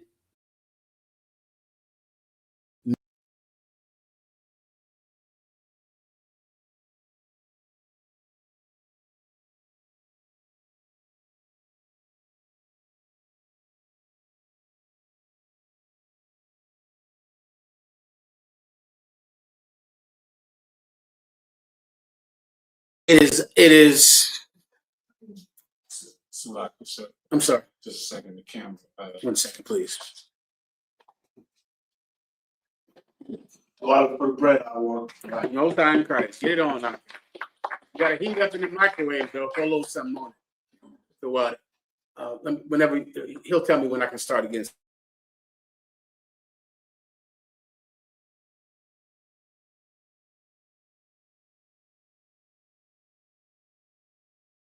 Please.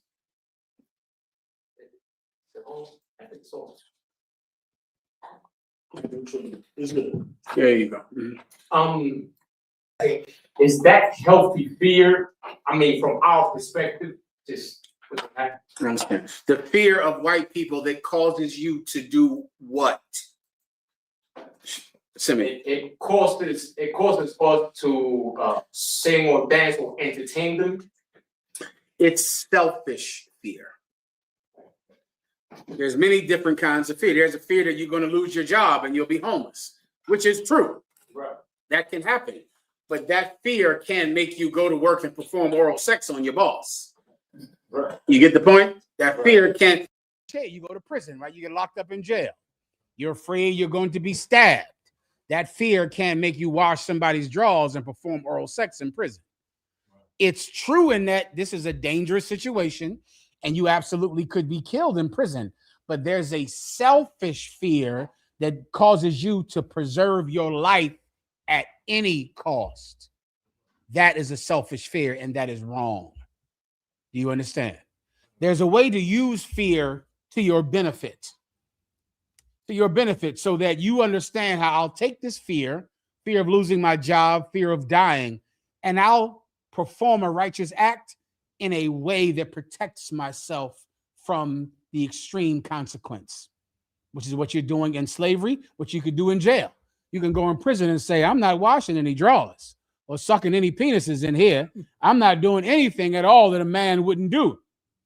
But I might do something else to protect myself. If perchance somebody gets stabbed and I don't know anything about it, somebody might get stabbed, somebody might get hurt. That might protect me. Do you understand? I might do something to protect myself that is not compromising my manhood, but it might compromise, the rules. It might compromise something else, but I will protect me. And there's all kinds of different ways to do it, all kinds of different ways to, conduct yourself in jail in a safe way, but not in a way that compromises your manhood. And that you cannot do in or out of jail. Do you understand? You can't do that anywhere because you give up something that is too precious. You can't ever count your life more precious than your honor. You can't ever. No cobardes, no cowards. You understand?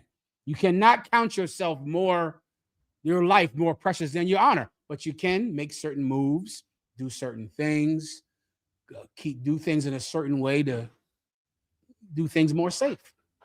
That you absolutely can do. You understand? Anything else?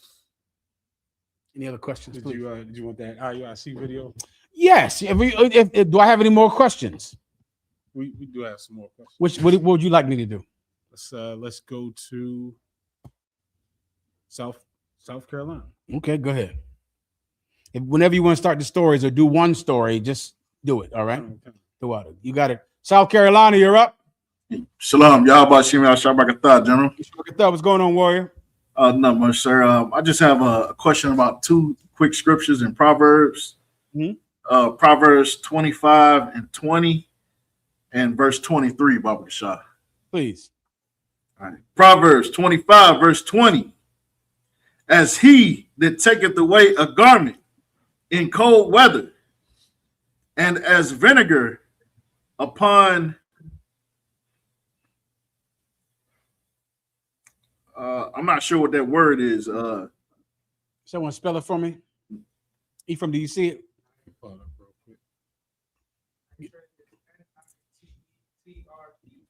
Say it again. Niter. Well, that's jogging my memory. Niter with it. Nitrate. Someone got to have to look that up. It's jogging my memory with like a chemical. Nitrate, also known. Microphone, please. Saltpeter. Okay. Potassium nitrate. Right. But okay, you put vinegar and potassium nitrate and nitrate together, you get something. I want to say that preserves food. That's what's jogging my memory, like it preserves food. That vinegar, that's what they put in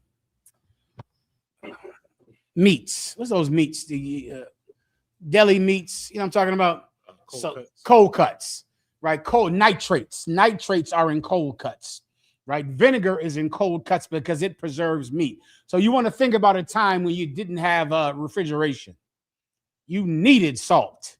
That's something else I thought about doing this week, Ephraim. I thought about making my own salt since I'm doing this sourdough thing. I can feel my brain going there.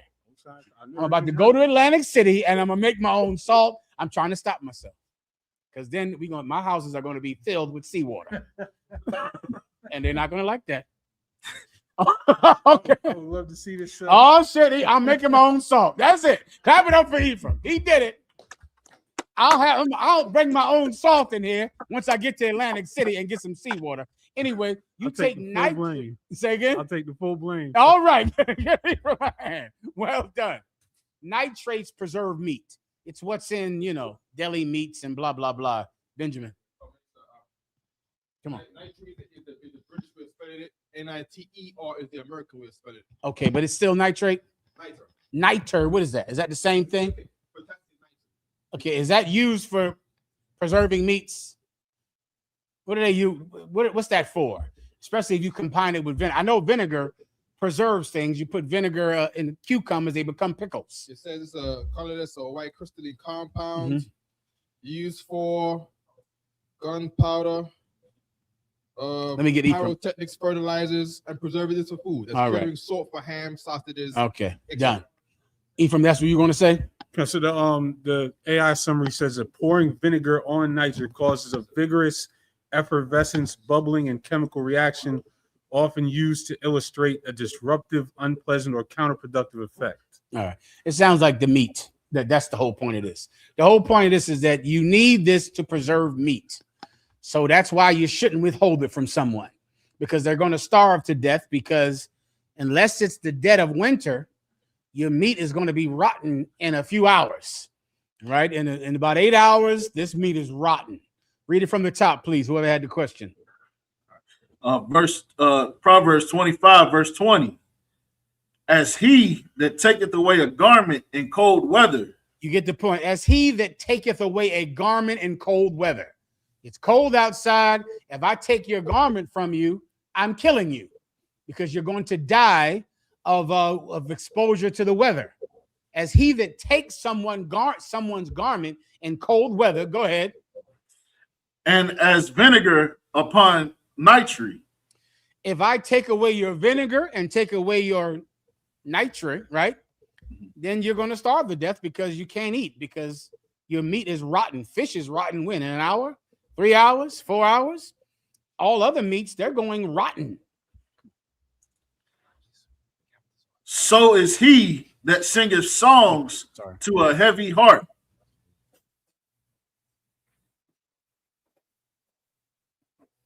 Please. 1 second for an announcement, everyone. Can you get him on camera? Y'all start. Come up here, please. Be raising up, brother. I saw y'all.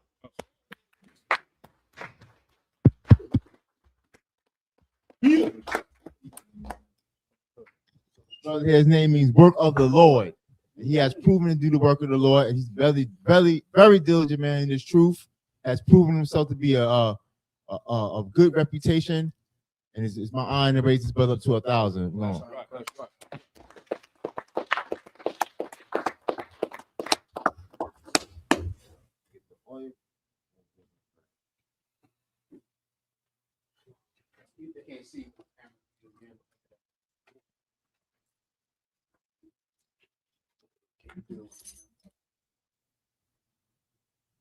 Okay, 1 second.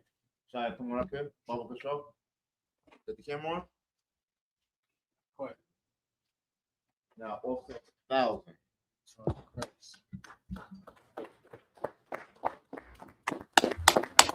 Sorry, y'all. Yabaraka Yahweh. Yabaraka Yahweh. All Yahweh. All Yahweh. But Yahweh. Alika. Well, Kunka. Destroy Yahweh. But Yahweh.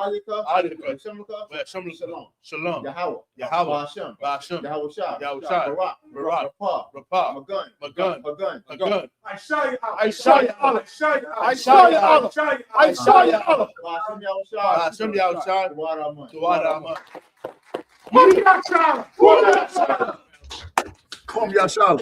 Wow. Congratulations, brother. Well done.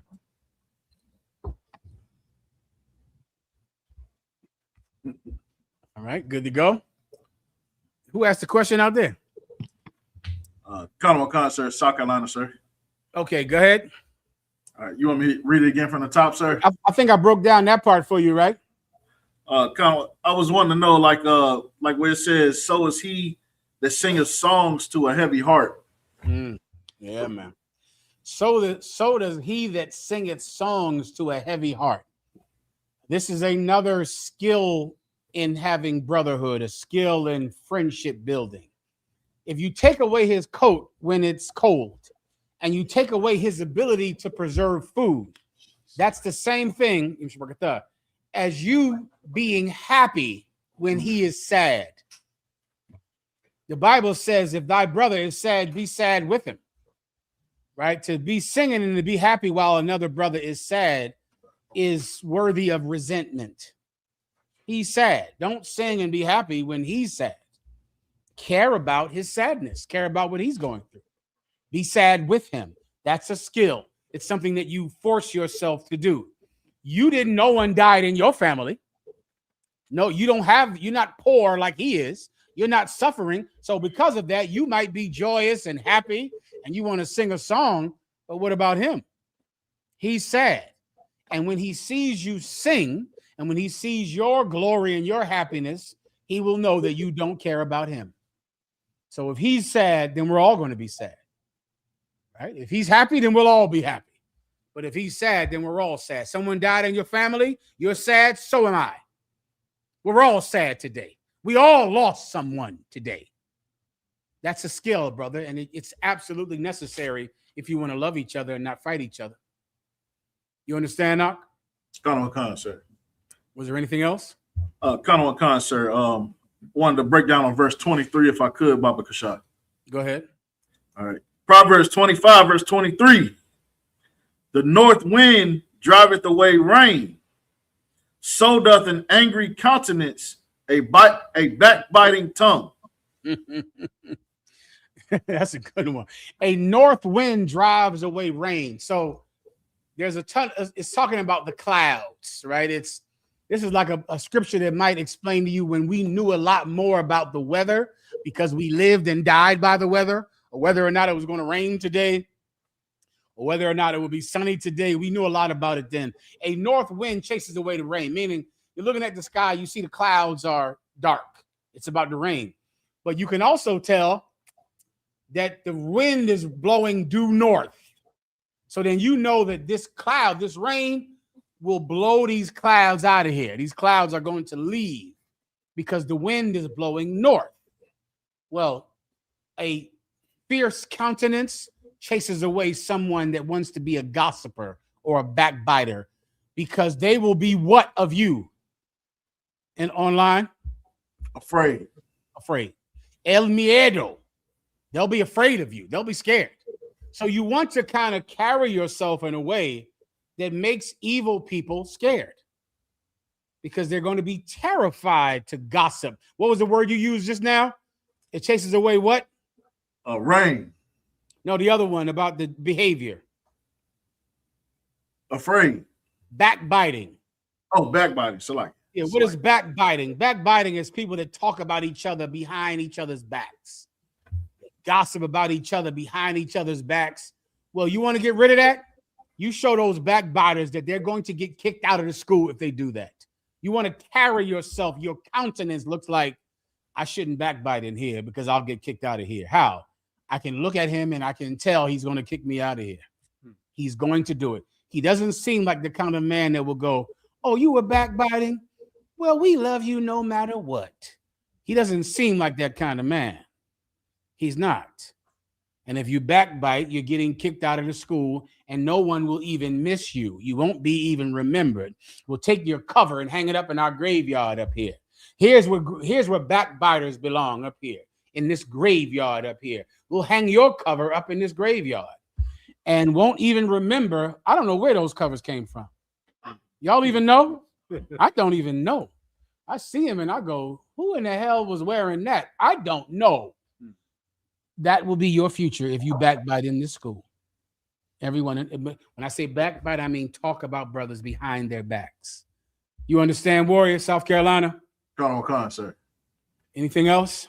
La, sir. The water, sir. Please, Ephraim. Colonel Khan. Could be a good time. So you got a question. Mm-hmm. If I may, sir, recently they released, Pentagon released what I call the Epstein files, sir. He released the UFO files. Oh, how did I forget about that? Go ahead, Ephraim. I mean, Levi, go ahead. Go ahead, sir. I wanted to get your take on that. Especially, I forgot which president was it that spoke Ronald about Reagan. it. Ronald Reagan, at the State of Union. I wanted to know why at this time is it the coming of Christ? Because we know it's not no aliens that's coming out the sky. It is Christ and the angels. Right. Let me explain to everyone what you're talking about. This week, Donald Trump brung the top white Republican pastors into the White House, and he told them, prepare your congregation for the coming of aliens. We know the aliens. We communicate with the aliens. Prepare for the coming of aliens. When I say prepare, I mean get ready, because we're about to fight the aliens.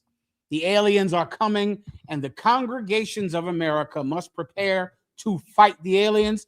Ephraim, I think I sent you this. I don't recall. Maybe I didn't. But this was a giant story this week that no one gave a damn about, because everyone knew it was just a distraction to the Epstein files, which is what it is. So Levi, the news report, Donald Trump having a meeting with all of the top white Republican pastors, happened for two reasons. One, it was to distract everyone from the Epstein files, because Donald Trump is absolutely on the Epstein files, absolutely a pedophile, absolutely on Epstein's island, mentioned in the Epstein files more than God is mentioned in the Bible. Did I make that saying up just now? I did not make that up. That's from the reporters. The reporters counted, because of AI, how many times God is mentioned in the Bible. And Donald Trump is mentioned in the Epstein files more than God is mentioned in the Bible. That is an actual mathematical equation that they done. Do you understand?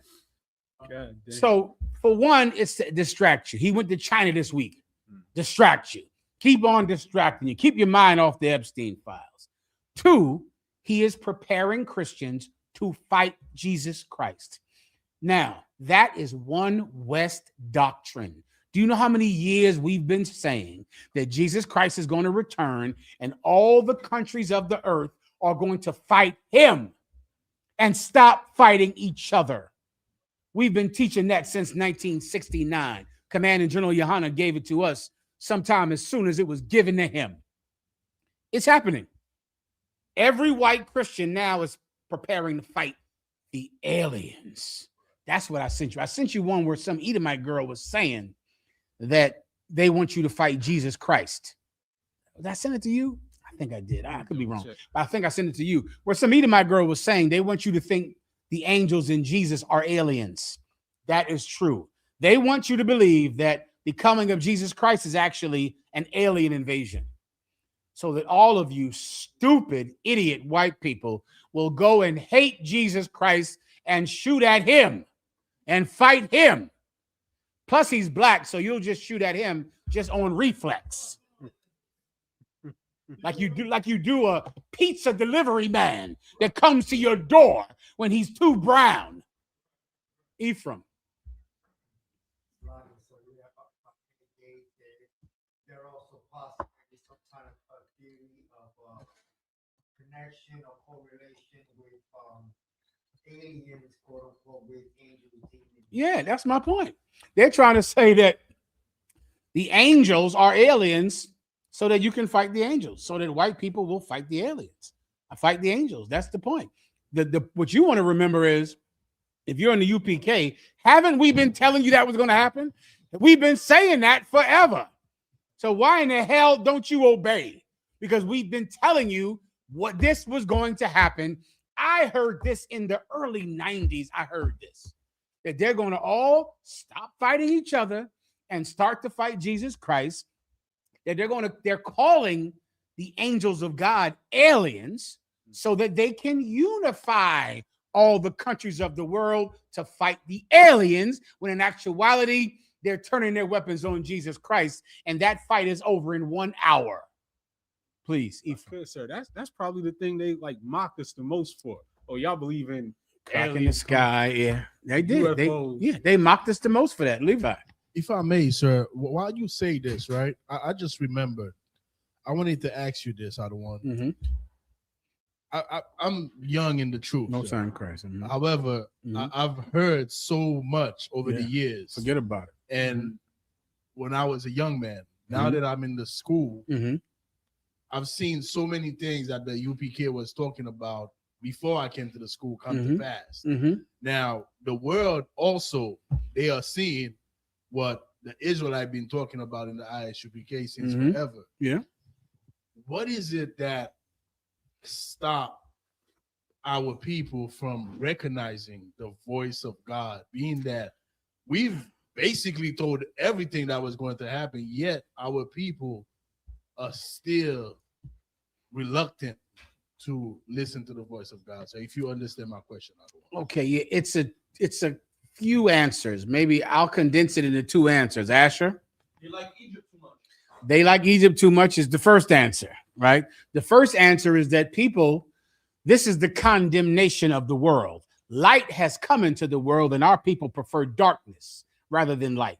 That's the first answer. They love Egypt and they don't want to be free. Just like Harriet Tubman said, I freed hundreds of slaves. I could have freed 100 more if they would have believed that they were slaves. She said that in the middle of slavery. They didn't believe they were slaves. The first answer is that people prefer oppression because oppression feels, who wants to give me the answer? We went over it earlier. Ephraim, it feels like you're not with me earlier. You're not with me earlier. Safe. I won't get killed if I love Egypt. I won't be killed, because a boxing match went the wrong way. Egypt makes you feel like you're safe if you love the Egyptians. Come on. You have food in Egypt. You have jobs in Egypt. Come on. Come on. Give him a hand. He's telling the truth now. It's safe. Food, homes, the lack of someone kicking in my door and killing me, cutting my hands off. You understand? It's safe. That's the first answer to Levi's question. Here's the second answer. Now, the second answer is what I have always chosen to be the primary answer to me, if you want to understand, right? The second answer is enough people haven't heard the word of God because they don't know about us yet. That's the one I choose because that's the one that's actionable. I can't take an action on his cowardice. He's a coward. He loves slavery. I can't do anything about that. But I can do something if people have never heard the word of God. If they don't know who the UPK is, if it doesn't come up on their algorithm, if they haven't seen our camps, maybe they reject the word of God, Levi, because we haven't come to their city, because we aren't on their street corner. That's the one I choose because that one I can take action in. So I always just assume if people reject the word of God, they've never heard us tell everyone that Jesus Christ is coming back, and white people are going to tell you that they're aliens so you can fight Jesus Christ. You've heard it, but have enough people? No, not for my liking. Not for my liking. Enough people haven't heard it. It's my duty to make sure everyone is accountable. I'll make sure every single ear has heard it. Then now they can be judged on whether or not they reject God. But for now, I can't judge them because I can't even guarantee that they've heard it before. You understand, Levi? Asher. Oh, yeah. Yes, it is, Zach. Yes, it is. So, make them all accountable. Get 3 million people to see every video that you make. 10 million. And then there'll come a time when they'll have to make a choice. Will I choose Egypt or will I choose God? Until then, I haven't even provided them with a choice. Everyone understands. Is there anything else? Sir, I got that video with the Edomite woman and General Q dropped the precept. I appreciate you. The water. Asher brought pizza for everyone. The water, Asher, give him a hand. You want some pizza? Just go grab it, Akim. All right, and Aqua. Go ahead. Capture on aliens. they're gonna blame the rapture on aliens. And here's the thing, we kind of already knew that, but now we're actually seeing headlines like this come out, which this headline is totally incorrect. None of the information that has been given out about these UFOs or these UAPs changes anything in the Bible. The Bible cannot be changed. It is totally sound. It's inspired and literally breathed by God. So if anything, this information actually confirms what is in the Bible. This is the devil trying to explain away the rapture, and he's trying to get ahead of it because he knows that when all the saints are caught up in the air with Jesus Christ, he's going to have an explanation for it. And so the explanation is going to be mass alien abduction. So he is slowly setting in those seeds into people so that they are easily deceived. So do not be deceived. All these UFOs, all of these beings that is this technology that's so advanced is just demonic. It's just demons.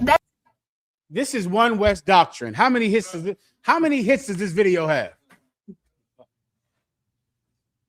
Let me see. I would have to check. Yeah, probably millions of hits, right? They're going to think that she invented that. Do you understand? They're going to think this little devil that's her doctrine because they've never heard One West. They don't know that we've been saying it since 1969. You out of? Good to see you live out the water. They don't know that we've been saying this since 1969. They don't know. Make sure they know. Make sure. 392,000. 392,000. They're going to think it came from her. I'm going to make sure that they know it did not. Now you ask yourself, what in the hell are you going to do? Anything else? Ephraim. Kind of, sir. The precept on that 2nd Ezra is 13 and 30. General Q is absolutely correct. 2nd Ezra. I know it's in 2nd Ezra. 2nd Ezra 13 and 33. Go ahead. And when all the people hear his voice, every man shall in their own land leave the battle they have one against another. 34. And an innumerable multitude shall be gathered together, as thou sawest them, willing to come and to overcome him by fighting. I got to stop you. Y'all read it on your own because I got to do some of these breakdowns tonight. That's the perfect precept. General Cabal is absolutely right. Put it in the chat room so they can know where to go to it and get it broke down for them, laid down nice and flat. Let's keep going. Kind of. Speaking of distractions, reporter asked Donald Trump while we're in the middle of a war with Iran why he did this. Jesus. Now, let me tell him where you're at right now. This week, Donald Trump, now there is a reflecting pool in front of the Lincoln Memorial. I don't know how long that thing has been there, brother. It's a long time, Ephraim. It's been there forever. It's been there. Martin Luther King was standing in front of it during the March on Washington. It's been there forever, maybe since Lincoln, or God knows when. But the thing has been there forever. Donald Trump drove by this reflecting pool. He said it's dirty. It's full of goose. He called it goose poop, but I don't say the word poop. I'm a grown man. Goose feces. Okay. And he ordered that this reflecting pool that has been there, how many years, Ephraim, has that pool been there? Someone tell me on their Google. He drained the thing, emptied the whole goddamn thing out. Brother, do you know how many presidents have went by this pool and never thought about draining that pool? Never even considered, maybe I should clean out the reflecting pool in front of the Lincoln Memorial. Never considered it. George Bush never considered it. Eisenhower never considered it. Roosevelt never considered it. Donald Trump saw this pool in front of the Lincoln Memorial and said, this pool is too dirty. I have to clean it out. I want to explain this to you because you're going to meet people like this in your life, especially you women. You're going to meet people like this. There is a kind of man that has to molest everything. Donald Trump is a molester in the real sense of the word. I'm going to show you. Give me the word molest to make you understand. Many of you only know the word molester when it's referring to touching children. Before the term molestation, they used to use the term interfered with. They would say that this child has been interfered with. Did someone interfere with you? That was the popular term before the term molest. Asher, microphone.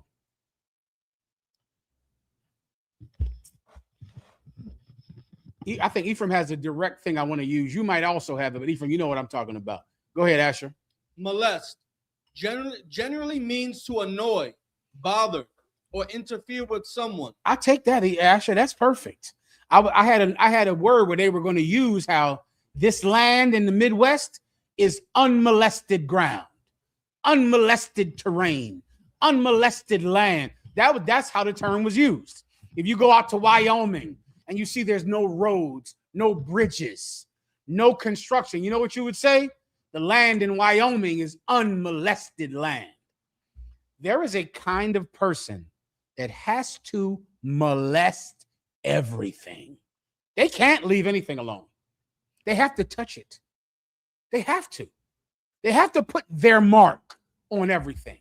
You're going to work with people like that on slaveries. You'll be on a slavery and some new supervisor will come in and like, why are you changing every damn thing on the slavery? Why are you doing this? Why are you fixing and touching and changing every goddamn thing?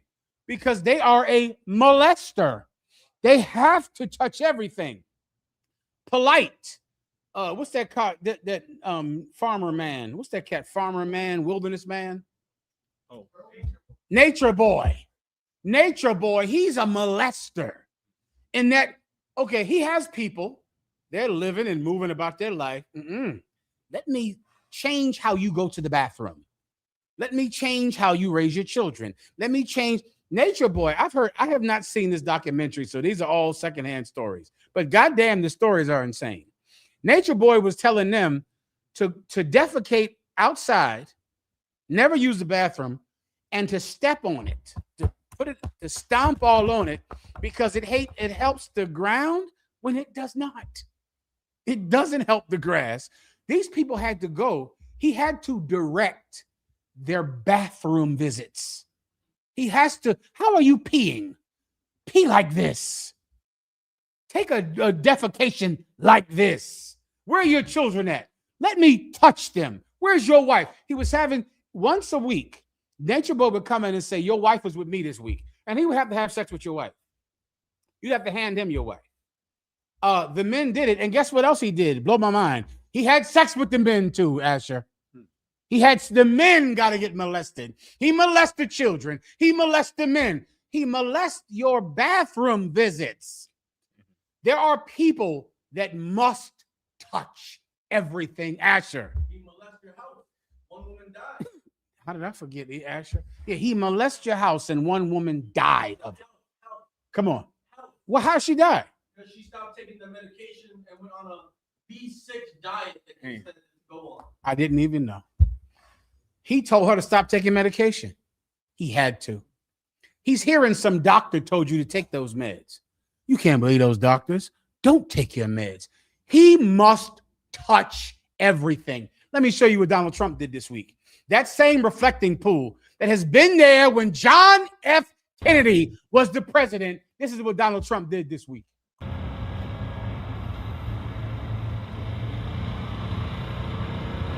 He took his motorcade and drove through that pool. Drove through it. There's reports that someone said, well, we can't drive through this pool. And then Donald Trump said, F it. Literally, F it. Drive through it. He had to drive through it, Doc. Do you understand? He cannot let that reflection pool sit there. It can't. He took the White House that has been the White House since when? Goddamn, John Adams? I think the only president that hasn't been in the White House was Washington. I think that is the truth. I think the only president that has not been in the White House is George Washington since John Adams, which was George Washington's vice president. He was in that White House. And the thing has been sitting there with minor alterations, since the 17 goddamn hundreds. Donald Trump tore down the whole east wing of the White House to put up a damn dance hall, to put a club in the thing. golden toilets. Now, when you see this, you might go, damn, why does Donald Trump have to tear down the White House, tear down the Constitution, tear down the laws, literally drain the reflecting pool that people ignored since James Adams? They ignored the fucking thing. A president has a lot of things to do. They don't even think about that pool lock. Do you understand? They're riding by that reflection pool lock in an old 1940s car. They don't even think about it. It is not on their mind, but it's on his. The reflecting pool, the White House, this building that doesn't have my name on it, this building that needs my name, this law, this thing. Why? Because Donald Trump is a compulsive molester. He molests everything. He was in charge of the Miss USA pageant. Now, can you imagine being you own the Miss USA pageant. You're not a judge. You're not a contestant. You own the thing. There are people that own football teams, basketball teams, right? Do they go down and try to play? No. Donald Trump owned the Miss USA pageant. He is in the changing room with those girls, watching them in the room where they get changed. Say again? Brother, am I making this up? Is that what they think, Asher? I hope they don't, because they have Google. He's in the room. He owns the thing. He can't just let the Miss USA pageant, the Miss America pageant just happen. He can't. Donald Trump must molest every building, every blade of grass, every law. He has to touch it. You women out there, you marry men like Dr. Nature. Come on. Nature boy. You marry people, some man that must touch everything. You marry him. You go and say, you know what? I'm going to have sex with Nature Man. I want to be with him. Why? Because Nature Man does what for you lonely bitches? He gives you a lot of attention. Donald Trump is giving the White House attention. Donald Trump is giving the reflecting pool in front of the Lincoln Memorial. He's giving the Constitution attention. He's giving the Voting Rights Act attention. Donald Trump gives everything attention. You dumb bitches, you marry some man who gives everything his attention. You feel loved. Guess what? So is your son. So is your son. He's going to get his attention too. He can't let your son just go to school. No. Your son cannot just go to school and come home. No. Where you been coming from? What they teaching you in there? Why are you learning that? Take off all your clothes. Let me teach you a real lesson. Let me tell you someone that I had to kick out of this school, lock, and it gave me such joy to do it. There was some filthy motherfucking bastard that I wanted to murder, and I did not murder him. And I want to thank Yahweh Shai that I didn't murder this man. That he went and he said that he had a daughter, and he wanted to make sure that his daughter had not had sex with a man. He wanted to make sure of it because he was a good father. And so he said to make sure his daughter did not have sex with a man, he had to take off her panties and look at her vagina. Because if the vagina was swollen, then that meant his daughter was having sex. So he had to look at it and examine the vagina. He said this to me. And I said, well, why? What does a vagina being swollen have to do with her having sex? I said, why did you do that to your child? He said, because I had to be a good father. That's a quote. He said, because I had to be a good father. I had to make sure my daughter wasn't having sex. I began to just lose it. And with Commanding General Yohana's permission, kicked him out of the school. You'll never see him again. You'll never hear about him again. I haven't done anything to him. He's wherever he is now, doing whatever molesters do. But what I'm trying to explain to you is that when they're molesting children, they aren't thinking like, I need sexual contact with my own daughter. They're thinking, make sure her vagina is intact. Make sure that her vagina is not swollen. make sure that boy's penis gets hard like it should be, because if he's a boy, his penis should be getting hard. Make sure they cannot just leave something alone. Do you understand? And that is a terrible trait, to not be able just to go, I'm not involved in that. That's growing. It doesn't need me. I'm okay. It's a building. It's been there before I was ever here. I'm only here for 4 fucking years. I'll leave it alone. There are people that cannot. They must make sure your breasts are firm enough, because you're 13. Are your breasts firm? Do you know how to please a man? Do you know how you get married soon? One day you'll be married. I have to make sure that you know how to please a man. This is in their mind. They can't leave something alone. Be careful, sisters. Be careful, daughters. If you're going to marry a man, especially if you have children, is he able just to, the kids come in, hey, how y'all doing? All right. Is he able just to leave things the hell alone? Or does he have to come in your house and act like there's a new sheriff in town? You know, I'm in here now. Y'all, I know your babies. I know your dad, he was a bad man. He wasn't a good man like me. Your mom told me. Your mom told me what a bad father y'all had. So I'm here now to be the good father. I'm not no deadbeat like your real dad is. Call me daddy. Do you know about that type? Huh? You know about the type of man that needs to be married to a woman with kids. And you know what else happens next? They have to call him dad. They have to call him dad. The kids see their real father on the weekend. The kid is going on the weekend, calling their real father dad. And then they come home and they have to call you dad as well. Have you ever wondered what that does to their mind? But I do know why you want your child to call you dad, even though they're not your kids, and they have a father already in their life, because your wife wants them to call you dad. Because your wife loves a molester. She wants a man to come into the house. This is your new daddy. Call him daddy too. Well, dad, mom, I got a dad I see every damn 2 weeks. This is your Abba. This is your Abba. This is your dad. Do you understand what that does to the child to call 2 men daddy?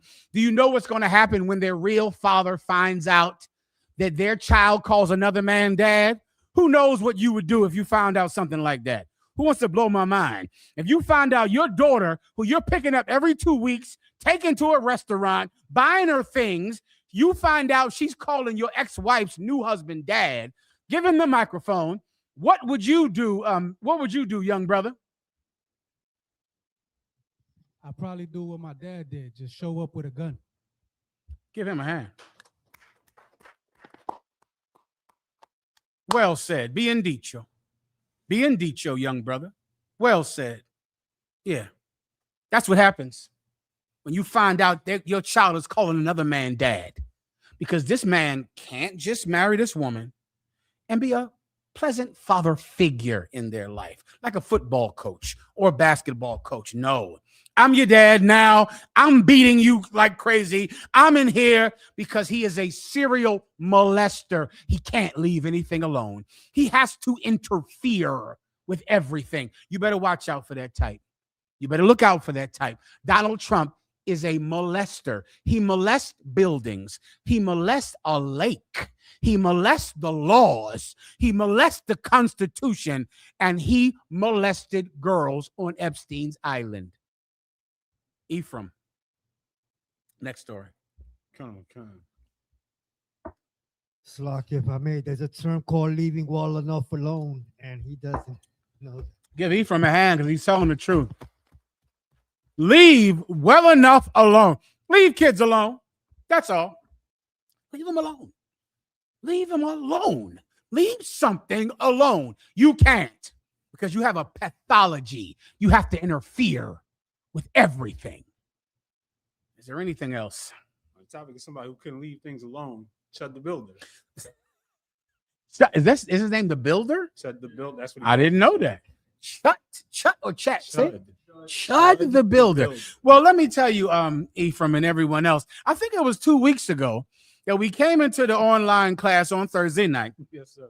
And I believe I told you that Chud the Builder was a sexual deviant. I believe I told you in here that this white man going around calling black people the N-word with a gun on his hip was really doing it because he had a sadomasochistic urge to be beaten by black men. It was a sexual desire. And the gun, so many of you got fooled by the gun from Chud the Builder. Let me tell you what Chud the Builder's gun is. Chud the Builder had a sexual desire to be beaten by black men. The gun was his safe word. That was the gun. The gun is a safe word, meaning a lot of these white people out there, they like to get beaten. Ask these women online. These white men will fund your college career because you stabbed them with high-heel shoes. You're going to get paid to go to college because you will take a white man, lay him down on the bed, chain him up, and just stab him with high heels. Just put clothespins on his private areas. And he's going to go, "Ooh, thank you for that beating, mistress. Here's your college tuition." Well, Chud the Builder was that. I told you that 2 weeks ago. I said that to you. What came out after that? Oh, shit, here we go. Ephraim, go ahead. I've always been Dalton, but I am a Chud. Right, but you're not my Dalton. You used to come to my house. I begged you. Yeah, you were cool as shit. I don't remember you that much, but I do remember I know you. So that's him running into a black woman in the street who recognized him from the past. Now this is her telling the story. Like 2015. What's up, y'all? Lily Venus here, pretty bitch with a big dick. It's literally in my bio. I'm only bringing this up because Chud the Builder's cameraman put our conversation on Broadway on YouTube. Now millions of people know what I look like fresh off work. Fucking great. But in the caption it said that black woman who used to smoke mid and get raw dogged by Chud the Builder. Well, he's not lying. I already told y'all we used to smoke. He used to sell me weed. And we did raw dog a lot. Me, him, and my ex-wife.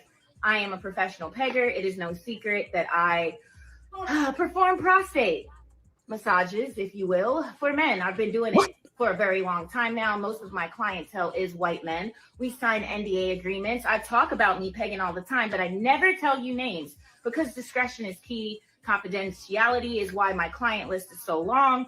But Chud mentioned it first. I think that he said it the way he said it because the white supremacists were probably like, ew, you used to hang out with a black girl, shame on you. So you had to make it sound good. But see, here's the thing. I'm an egregore too. Lily Venus, hi. Hail the great mother. So I am all about enlightenment. She's a great mother. Good Lord. What the hell is a prostate massage? Go ahead. Oh, no. Someone in the shop wants to say no Sakari. I forgot. It sounds like she's from Sakari. A prostate massage? How the fuck are you massaging it? That's what Jesus Christ. I never saw that. I was talking about the one. The only one I saw is when he wore like a butterfly suit. Yeah, I've seen that. God damn, I didn't even know about that. The massage. What does that even mean? Listen, white people. Well, here's the topic I wanted to get into tonight. This is all connected. I'm going to show you how Chud, who is actually someone that wants black men to beat him, which is why this woman, it sounds like, is putting a fake penis into his behind, his backside, right? He wants these black men to beat him. He's carrying a gun so it doesn't go too far. It's a safe word. All of these sadomasochists, they get tied up and the woman is jamming all types of objects in their butt. If it gets too bad, they go, Penelope aardvark, pineapple, and they tell the bitch ahead of time, like, listen, if I scream, don't worry about that. Keep going. If I say stop, ignore that. But if I say armadillo, then it really hurts. That is a safe word. He's carrying a gun because he wants the black men to hit him. He's sexually aroused by it, but he don't want to get killed by the black men. So he carries a gun. The gun is his safe word. It was sexual. It is always sexual with white men because white men don't have normal sex. They do not do that. White men have some type of crazy, hard to understand sex that I don't understand. Okay. But I know for somehow, I think it's wrapped into self-loathing. Like they know they deserve to be punished. And they're looking for someone that will actually give them the punishment that they deserve. As I haven't been able to examine white people the way I have blacks and Latinos. I haven't talked to enough of them. I would like the opportunity to. I haven't done it in years. But it seems like it's tied to, in essence, knowing you deserve a punishment. Like knowing you deserve it, but no one will ever give it to you because you're white. So in essence, you need a black person to punish you. Do you think that's coincidental that Chud the Builder chose a black person? Why did he choose a black woman as mistress? You know why, right? Because that is who he knows he has wronged. He needs a black person to hurt him. He needs a black woman to shove objects in his butt because he has the need to be punished for wrongs that he's done. It's a hell of a thing. I haven't studied it like other people have. But that's what I can tell. I don't talk to white people, but I can see there's a reason that this man who says the N-word looks for a black mistress to punish him for saying the N-word. Everyone understands? Well, that's all tied into something. Let me show you what it's tied into. Give me the Kevin Hart roast. Because, of course, Chud the Builder would go around to black people and call them the N-word. What would the black people do? Anyone know? Asher? They go around white people and call black people the N-word. They go around. Say that one more time. They go around white people and call black people. So when Chud the Builder would call people monkeys and niggers, what was the response from the black people that he would call niggers and monkeys? You see how no one knows. No one online will know either. Because black people do not have a response to being called nigger from a white man. They don't have one. Because the Christian church has taken it out of your vocabulary.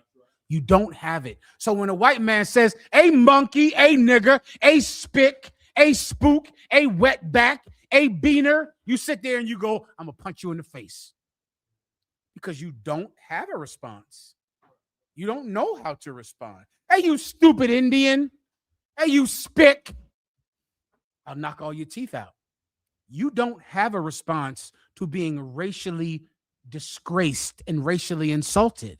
The reason you don't have a response is because your great-great-grandmother taught you to learn how to take it and to not respond because your great-great-grandmother was afraid.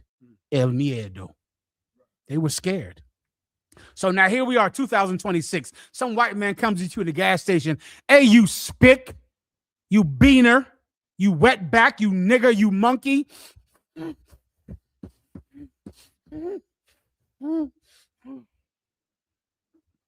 all I got. That's all I was taught. Warrior, microphone.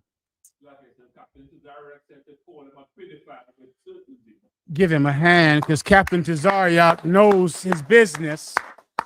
Let me tell you what Captain Tazariak told me. Any white man that calls you a nigger, call him a pedophile. Let me explain why it's perfect. Because in your heart, you believe you are a nigger. You believe you are a spick. You believe it's true, which is why it's the truth. The truth is really impossible to defend. So if you believe it, you really can't defend against it because you think you are a spick. You think you are a nigger. Please, Ephraim. Jesus Lord. Goddamn. So I'm sorry. You believe it's true, so that's why you're stuck. You know what is also true? He is a pedophile. He is a molester. Say it. It is the perfect response to any white man calling you a nigger. You pedophile, you kid toucher. Your wife told me you touch kids, you touch children. You've had sex with a man. What does penis taste like? A penis has absolutely been in your mouth. Now, brother, he's going to be stuck. But you have to know this. He's stuck because it is true. That's why he's stuck. He's stuck because it's true. Always do it. Have it waiting. Nigga, you pedophile. How many kids have you touched? What does penis taste like? Didn't you suck a penis when you were young? When you were 11? He's going to go. He's going to. Why I oughta? Because it's true. Everyone understands. Well, the Kevin roast happened this week. The Kevin Hart roast happened. And comedians got on stage. You want to play what they have? Are you ready or need me to go? Right on top. Yeah. Pete Davidson. Tony Hinchcliffe is here, looking like both a child molester and the doll they give the child to show where he touched them. Good one. Go ahead. Tony reminds me of Charlie Kirk. Is this the one where they he's said? Definitely been on camera letting a guy unload in his throat. Oh, you don't know me? That was the one that got all the attention. On this same roast, Kevin Hart roast, they made jokes about George Floyd. You have it, please. Oh, Kevin, they told me not to mention your kids on this roast, but I must say, you did good. They've gotten so big, they now buckle Kevin up in the car seat. It's true, he lost his gig hosting the Academy Awards because of some homophobic tweets, but you'd be homophobic too if you were eye level with everyone's cock.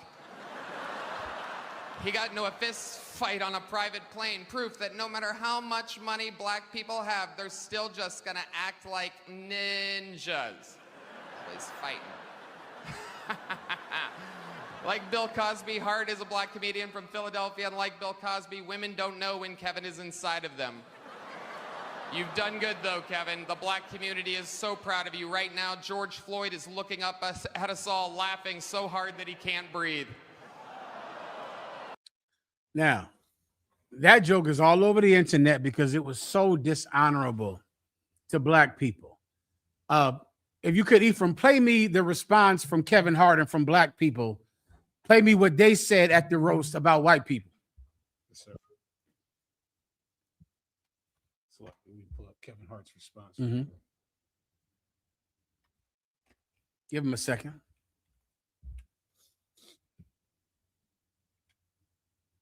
He responded the next day to The next day? I'm not talking about that. I'm talking about at the roast.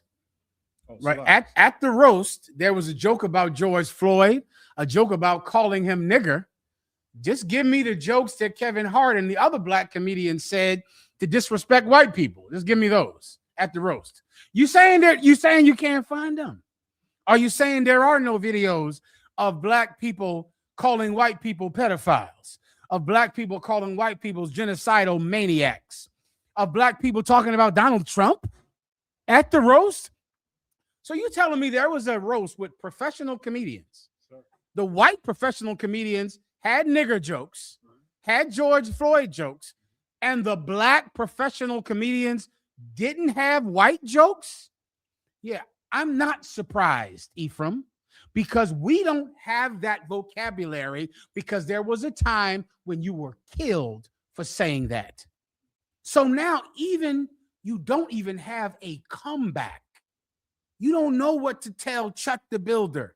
You don't know what a comedian doesn't know what to tell another comedian. He has nothing to say. The whole next day, everyone is commenting on, what do you think about the white racist jokes? Where were the black racist jokes? Where were the jokes where we talk about white people? White people don't have anything to talk about?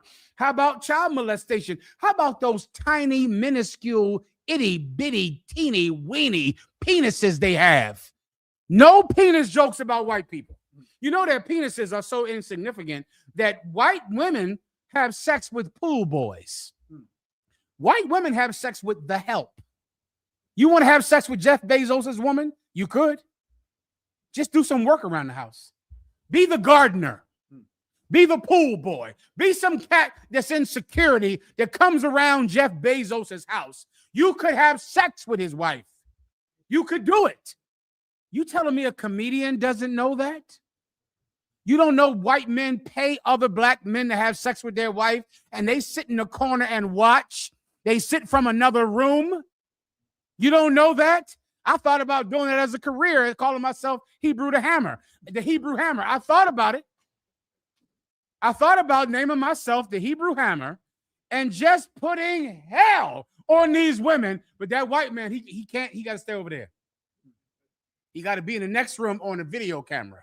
He can watch it with closed circuit TV. I'll go that far. I, of course, knew I'd be kicked out of the school. You understand? So I never went down that career path. Are you telling me a black comedian couldn't just say what I just said just now? I just did it just now, right? I just did it. You telling me Kevin Hart couldn't do it? This is his whole job to do it. Black people, Hispanic people, you've been afraid. Your fear is so mind-altering. It stunts your intelligence. It stunts your inspiration. It stunts everything about you. It controls you. You can't even make a joke. You can't do it. How are you supposed to rule the world? How are you supposed to choose the president?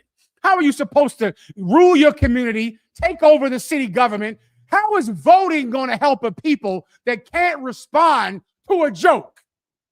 How is voting going to help you? You're going to have to get free to be able to tell a joke, to answer a racist remark, or to rule the world. You'll have to be free first. Anything else, Ephraim? That's all on that. Let me show you how these are tied all together. What do we have? What are you going to go to next? How about freedom? Can I show you freedom? Give me freedom first in Iraq and give me freedom then in the hotel industry. So now we see the state we're in, right? We're poor. We're suffering. We're in the projects and ghettos and barrios and reservations. And even our tongue is in slavery. Kevin Hart, a millionaire, he has no response to a joke about him being called nigger. He has no response to a joke about George Floyd. Nothing. Nothing. There's no response to a white man who's calling you a nigger at a gas station. Nothing. You think it's strange because you're at a gas station being called nigger by Chud. Kevin Hart was called nigger at his own roast. He had no response to it at all. It's the same. Well, can I show you the other side? Think about your life. Think about what I just said. Here's the reverse. This is a United States retired Army general. And he's on this show called Real Time with Bill Maher. And this is during the time when there were riots in the street of Minnesota. And this Army general was trying to tell them about how they would handle the situation in Iraq. I know how you handle it when it comes to Mexicans in California and in Wisconsin. Let me show you what the military does when it's not SPICs, when it's not wetbacks, but it's an Arab community in Iraq. Whenever you have it, please, if you have it. Can I get a were incensed, yellow, please? But they were, because you're in their country, probably. That has a bearing, and so we have a battalion commander, a rifle battalion commander, surrounded by young men in uniform, in battle dress, with their rifles and a load of ammunition. And the Iraqis are very upset, a whole lot of riot potential. They're moving on the American forces. The battalion commander directed that the men take a knee, put the barrel of their rifles in the dirt, and smile. They thought he was crazy. But in that stroke, diffused the situation, de-escalated the problem, and the Iraqis went, well, all right, and nobody got hurt. Stop. That's the quality. Let me explain to you what happens when they're not niggers and SPICs who are in the streets rioting. This is an Iraqi battalion commander. They're in Iraq. The Iraqis are angry as hell because they're being invaded by the American military. The Iraqis are standing there. The United States military has their rifles. They're in riot gear. They're standing there. Their commanding officer tells to take a knee. Now, remember what happened when black people took a knee in the NFL. Remember how it created anger. These soldiers took a knee in front of the Iraqis who were about to riot. The soldiers took a knee. They took their rifles and they put the muzzles in the sand. They took their rifles and they put them nose down in the sand like this. And they were literally ordered to smile. They're on a knee doing this. That's what happens when you're free.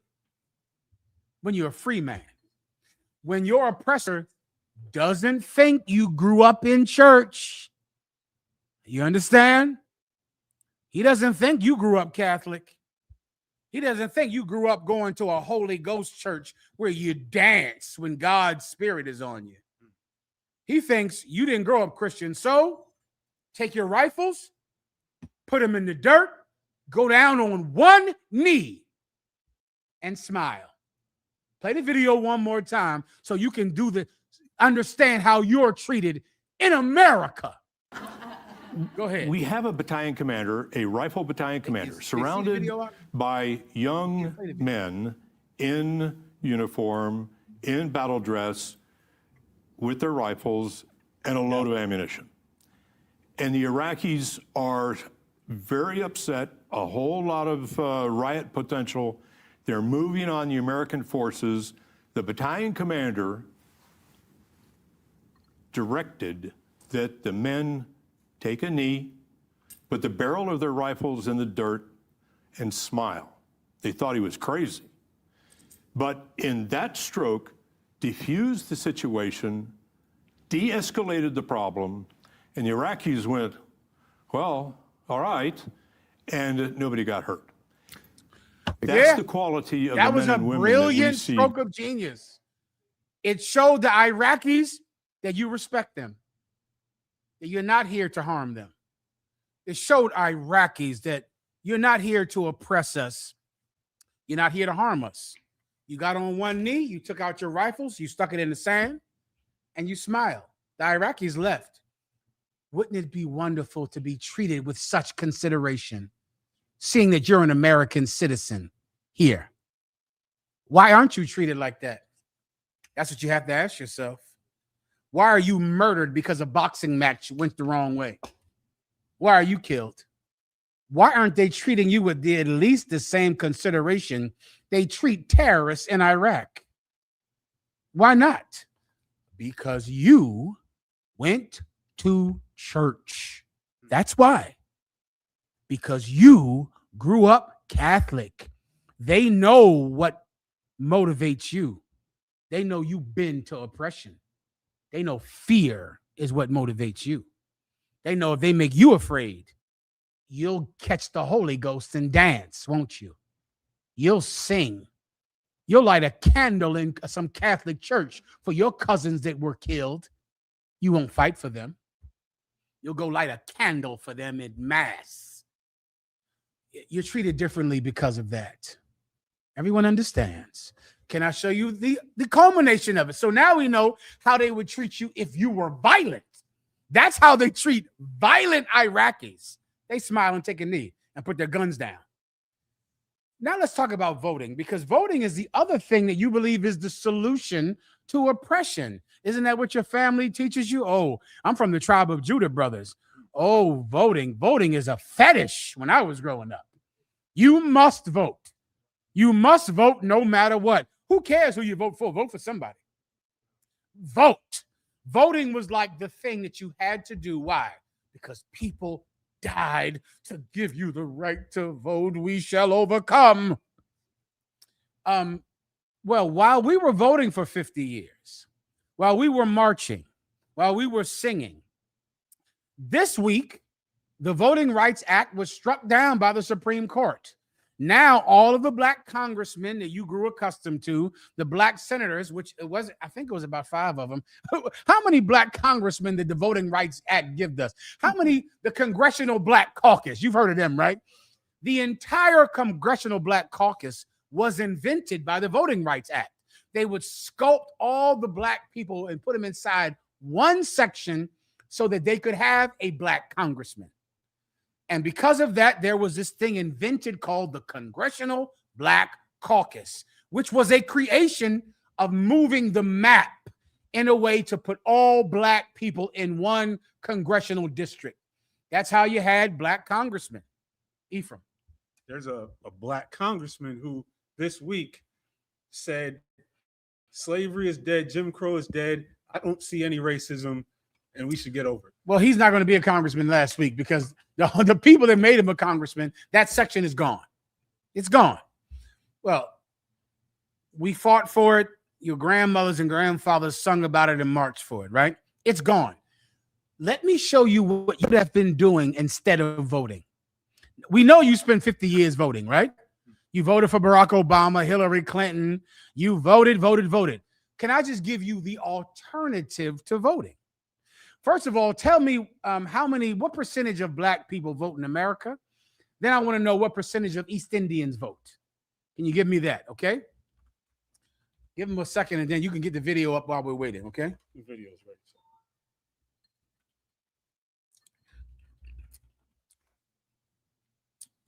We might not even need it, Ephraim, for time's sake. Let's just play the video. I'm sorry. Go ahead. Now I might need to preface it a little more. Instead of voting, instead of getting the first black president, the East Indians have never had an East Indian president. The East Indians have never had an East Indian mayor of anything, damn near. Ever. The East Indians haven't had marches about voting rights. The East Indians haven't had songs and singing. But you have heard of a hotel, correct? You might have known if you traveled. I've traveled damn near everywhere at my service under Commanding General Yohana. It's been a rare hotel I've ever been in that wasn't run by an East Indian. A rare time. Okay? You ever wondered why? I'll show you why. Here's the alternative to voting. Ephraim. Of all the motels in the US are under Patel ownership. Use this example of the Patels. What is that story? 80% Because of that's all. worse than I thought, Ephraim. Did he just say what I think he just said? Yes, sir. Play it again and then pause it after he says it. 80% of all the motels in the US are under Patel ownership. Stop it. I don't believe I just heard that because I did not know it was that bad till just now. Did he just say that 80% of the hotels in America are under the Patel ownership? 80%.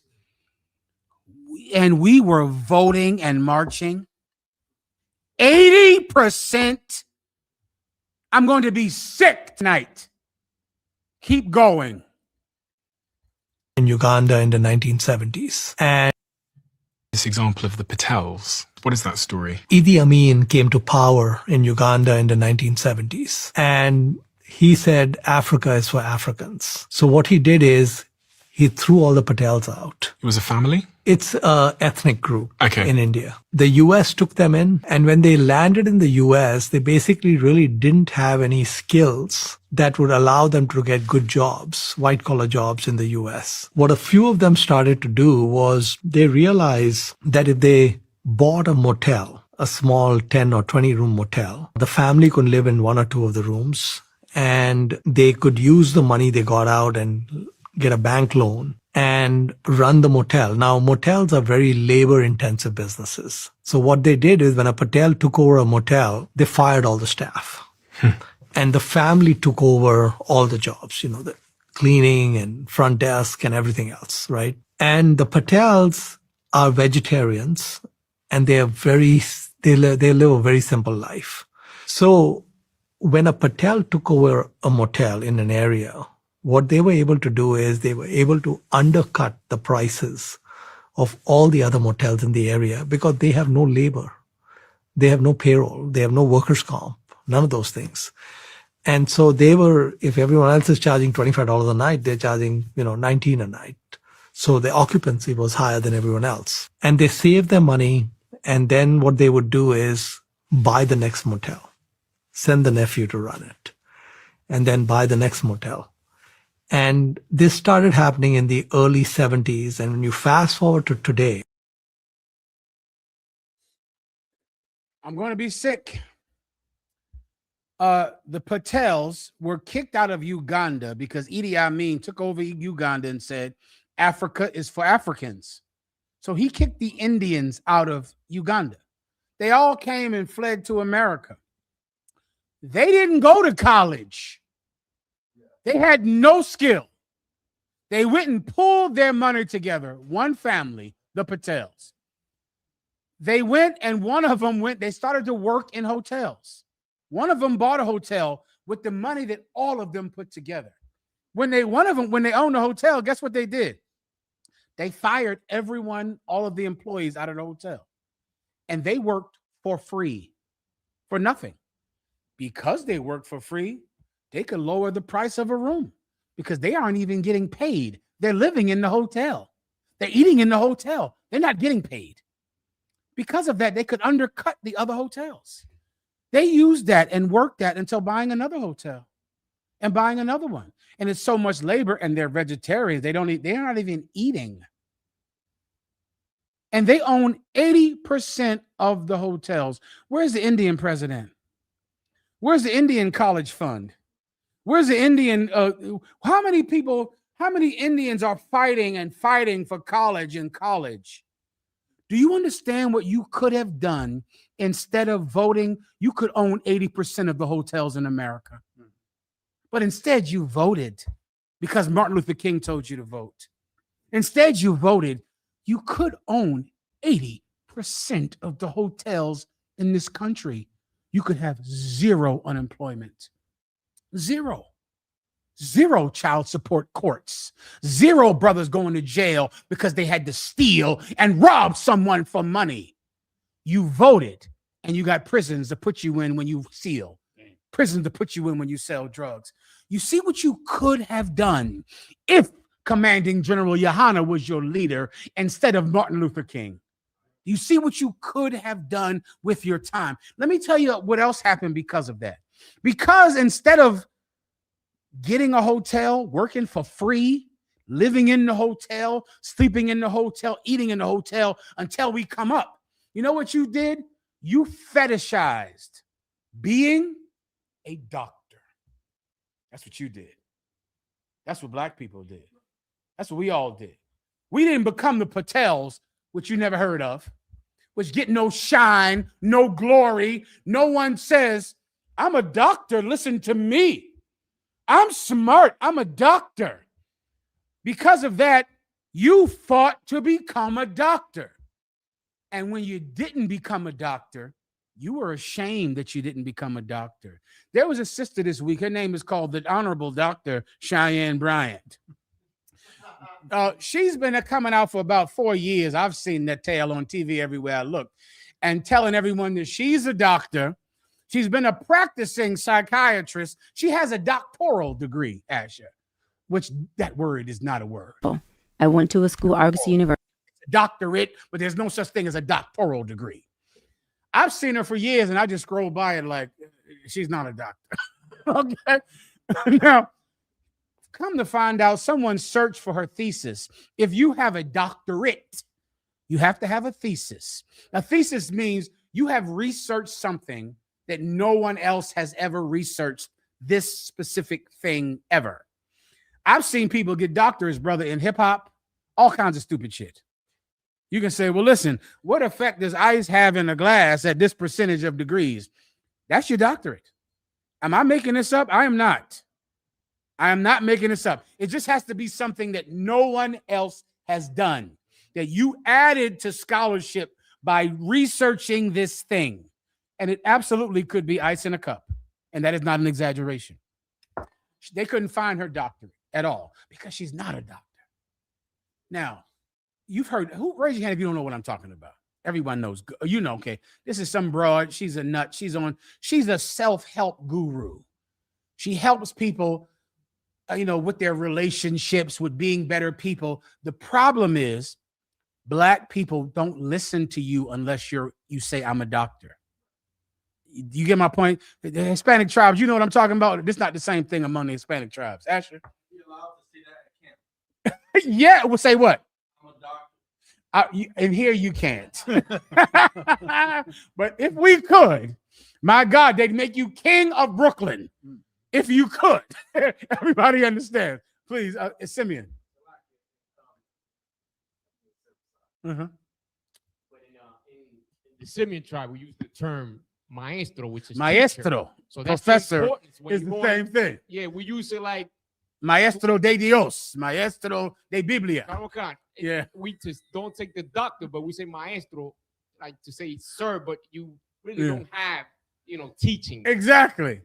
Well, let me tell you, that comes from oppression. Because we're oppressed, right? And white people learn. Give me the one about the black and white ad.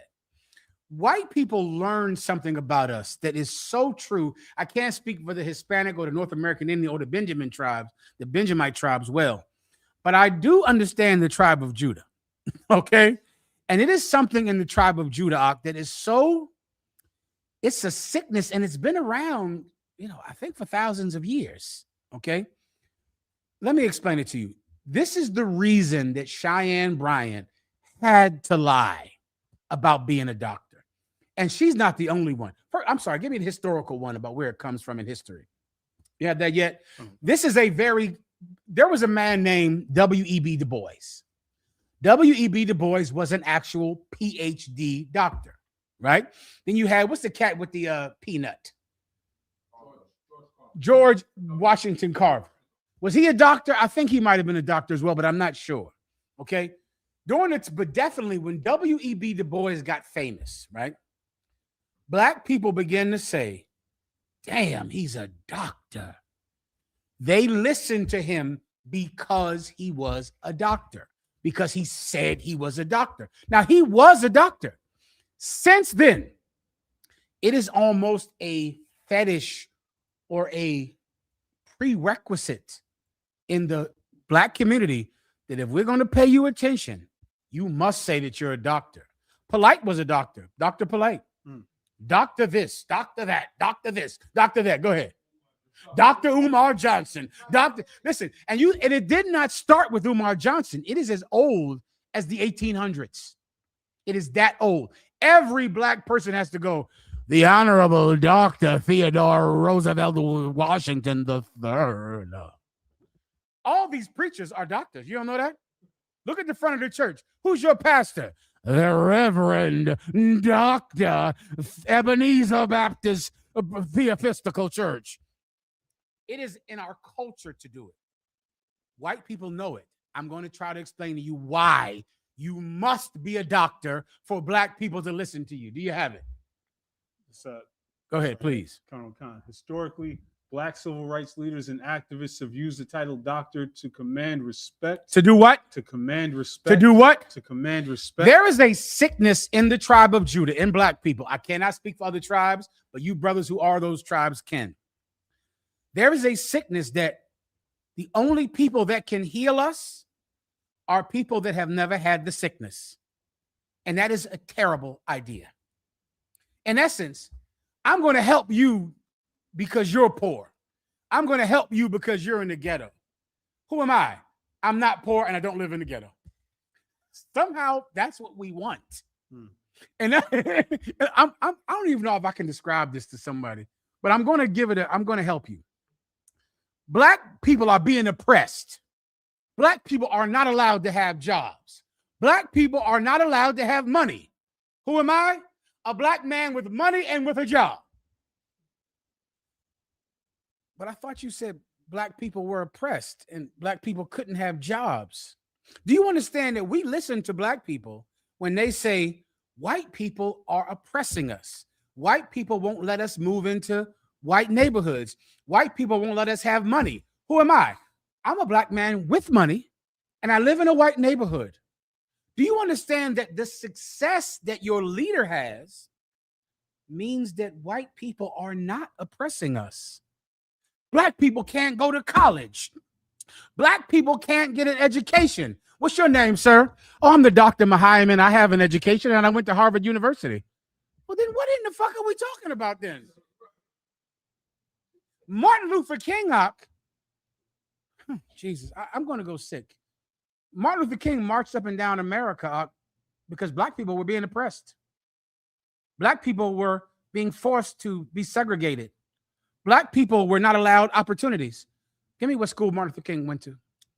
Where did he get his doctorate from? Boston University. Say it again. Boston University. Say it one more time. Boston University. Martin Luther King went to Boston University and got a doctorate from there. Martin Luther King is the evidence we're not being oppressed. That's why we followed him.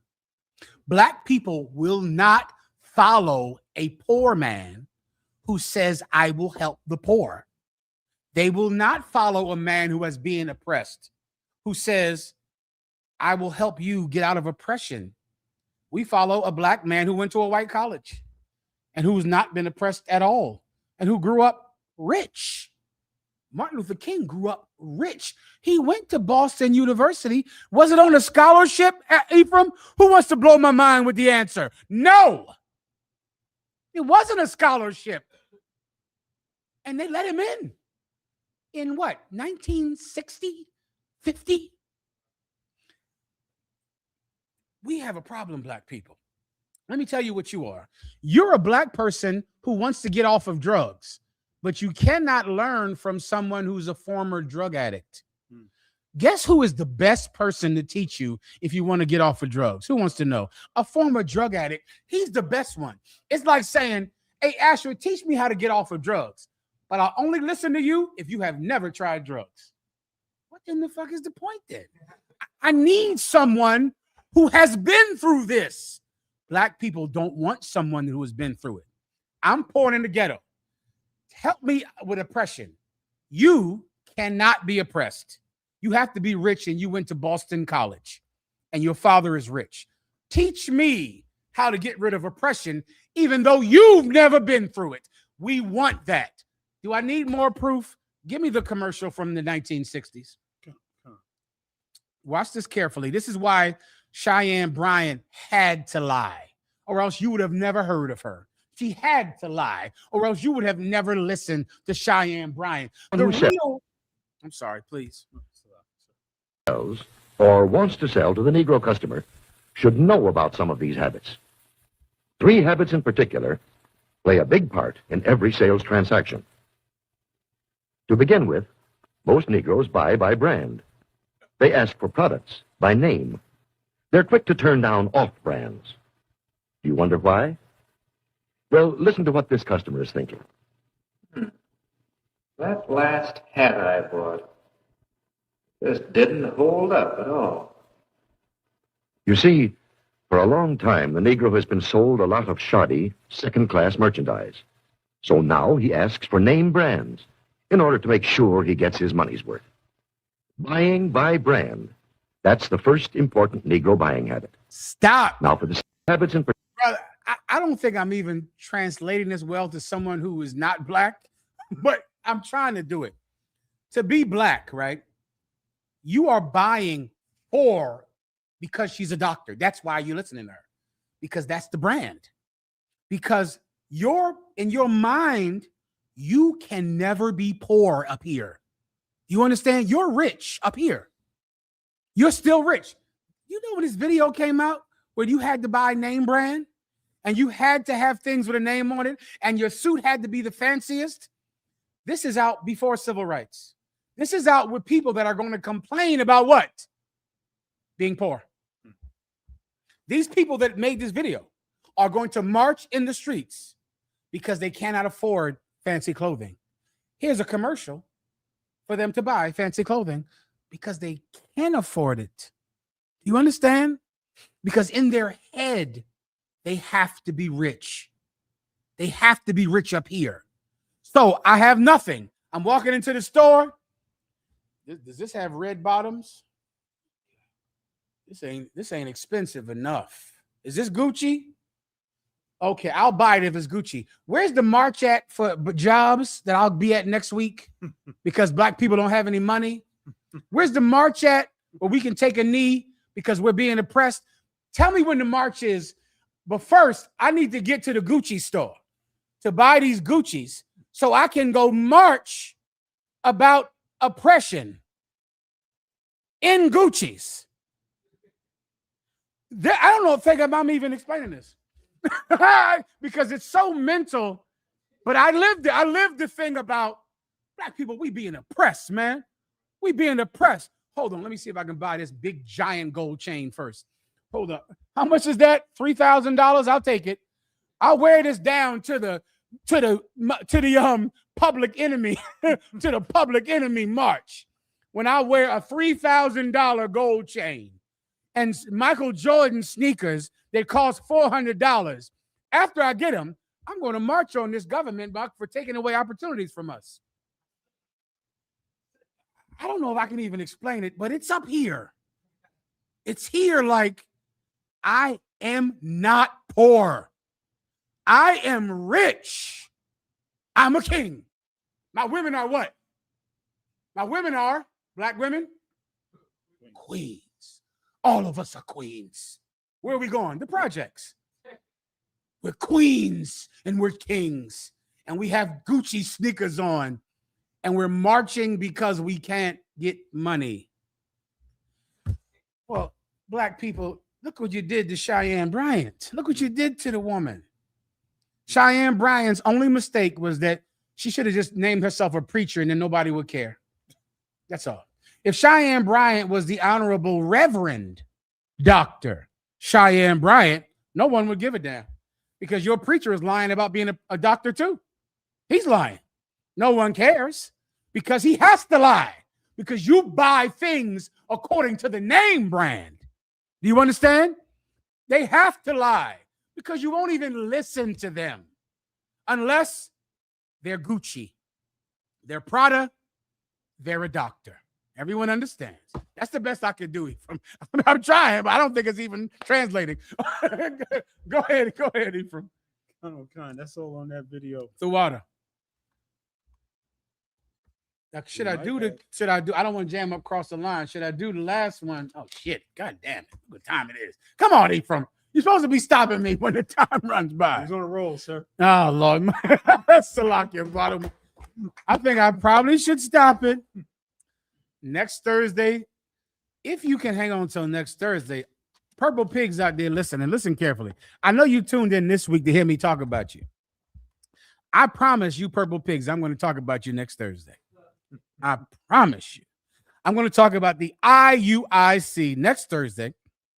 I'm going to do the parable of the wheat and the tares next Thursday.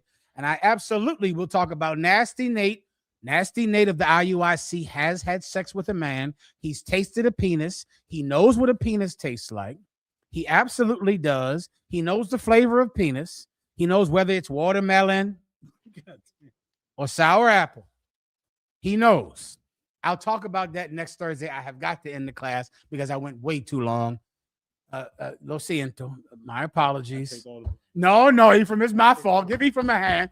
Congratulations on Ephraim for getting raised up tonight. He deserves it. I'll do it next Thursday. With that, please pass the class over to Priest Officer Ash. You got it.